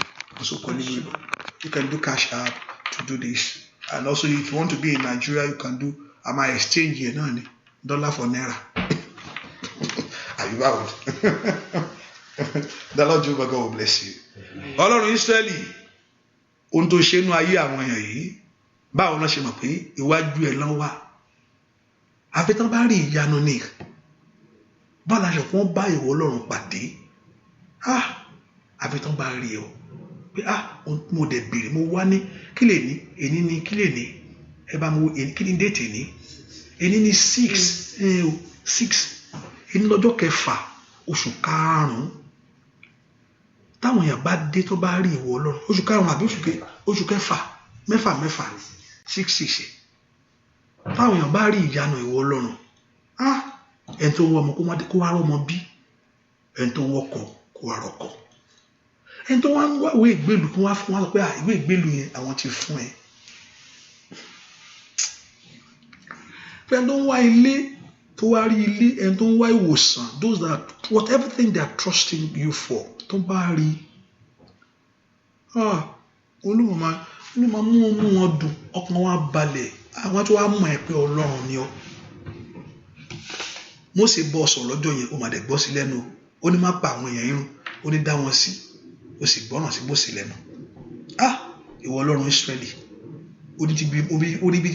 ó sọ fún pé ó ní bí wájú àwọn tí ń bá dúró sí ó ní ìyanu àṣẹlẹ̀ ńbẹ̀ mo wá ti wá dúró síwájú àwọn èèyàn yìí lónìí mo fẹ́ kó jẹ́ kí ìyanu ṣẹlẹ̀ nínú ayé wọn mo fẹ́ kó ṣe tó ń sunkún kó bá mi pa wọ́n lẹ́rìn mo fẹ́ tó fún ayọ̀ kó bá mi dá wọn lóhùn àwọn tó ti wá sínú àdúrà láti jọ́ yìí tí wọ́n ti rí ohun tó ń fẹ́ bàbá mi ò mo fẹ́ kó bá mi dá wọn lóhùn mo fẹ́ kó bá mi ṣílẹ̀kùn rí fún gbogbo àwọn èèyàn yìí mo fẹ́ kó bá mi bá gbogbo agbára ọ̀tá wí mo fẹ́ kó múnú ayé àwọn èèyàn yìí dùn fún mi kémi gangan wá mọ̀ pé wà pẹ̀lú mi kémi náà mọ̀ pé agbára ń bẹ lọ́wọ́ rẹ bàbá mi ò mo fẹ́ kó dá àwọn èèyàn yìí lóhùn mo fẹ́ kó ṣí ilẹ̀kùn rí kan ayé àwọn èèyàn yìí mo fẹ́ kó dá wọn lóhùn mo fẹ́ kó mú ògo jáde bàbá mi ò mo fẹ́ kó bá dá àwọn èèyàn yìí lóhùn mo fẹ́ kó sọ kó mú ọ̀rọ̀ rẹ sí o kì í parọ́ o kì í ṣèké you are not a God that lies ohun tó sọ fún mi mo tẹ̀lé ohun tó wí fún mi ni mo tẹ̀lé tó o bá sọ bẹ́ẹ̀ mi ní lọ mo ti wá dúró síwájú àwọn èèyàn yìí báyìí bá ń ṣe ìyanu ẹ̀ta yìí ni kò jákọ́tà mẹ́jọ jákọ́tà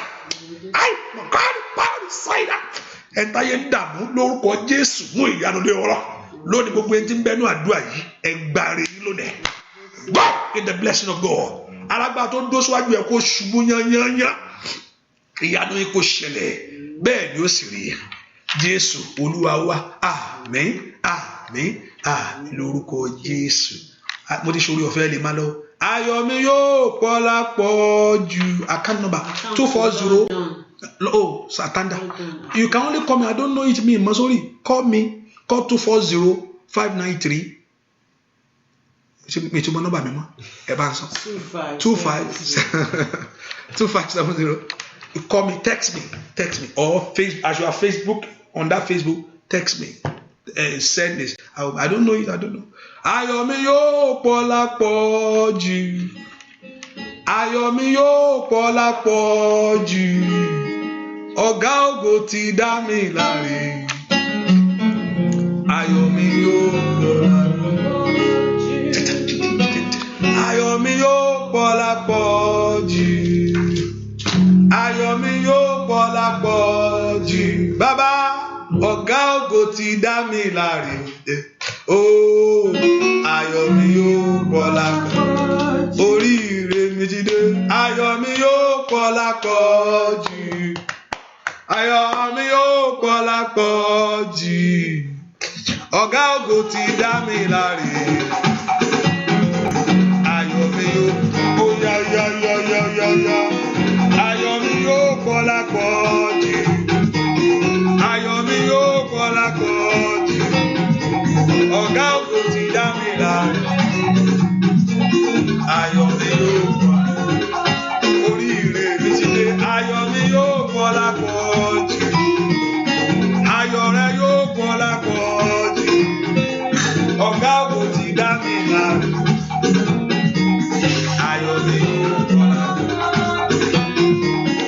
Ayọ̀ mi yóò pọ̀ lápọ̀ jù. Ayọ̀ mi yóò pọ̀ lápọ̀ jù. Ọ̀gá ògo ti dá mi láre. Ayọ̀ mi yóò pọ̀ lápọ̀. Oh, ayọ̀ mi yóò pọ̀ lápọ̀ jù. Ayọ̀ mi yóò pọ̀ lápọ̀ jù. Ọ̀gá ògo ti dá mi láre.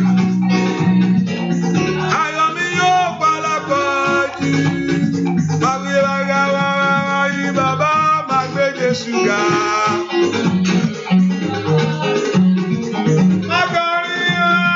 Bàbá gbé Jésù ga. Máa kọrin máa yìn Olódùmarè máa gbé Jésù ga o. Máa kọrin máa yìn bàbá máa gbé Jésù ga. Máa gbé Jésù ga. Máa gbé Jésù ga o. Máa yìn Jésù lógo. Máa gbé Jésù ga. Máa gbé Jésù ga o. Máa yìn Jésù lógo. Máa kọrin máa yìn bàbá máa gbé Jésù ga o. Máa kọrin máa yìn bàbá tó ṣẹ́gun fún mi. Máa kọrin máa yìn bàbá tó dá mi láre o. Tó dá mi láre. Tó dá mi láre. Tó dá mi láre. Tó dá mi láre.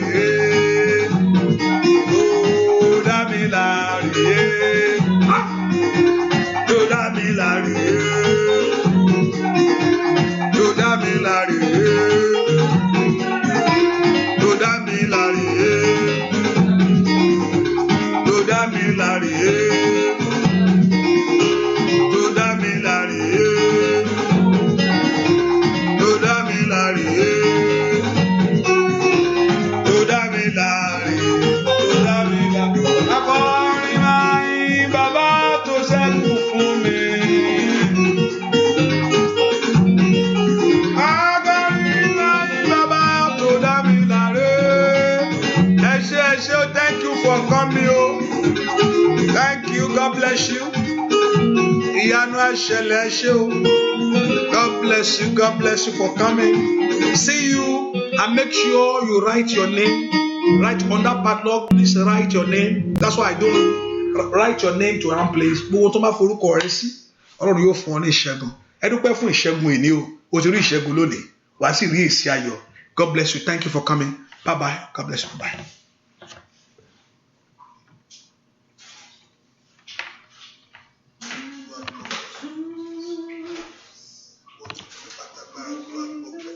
Blessing.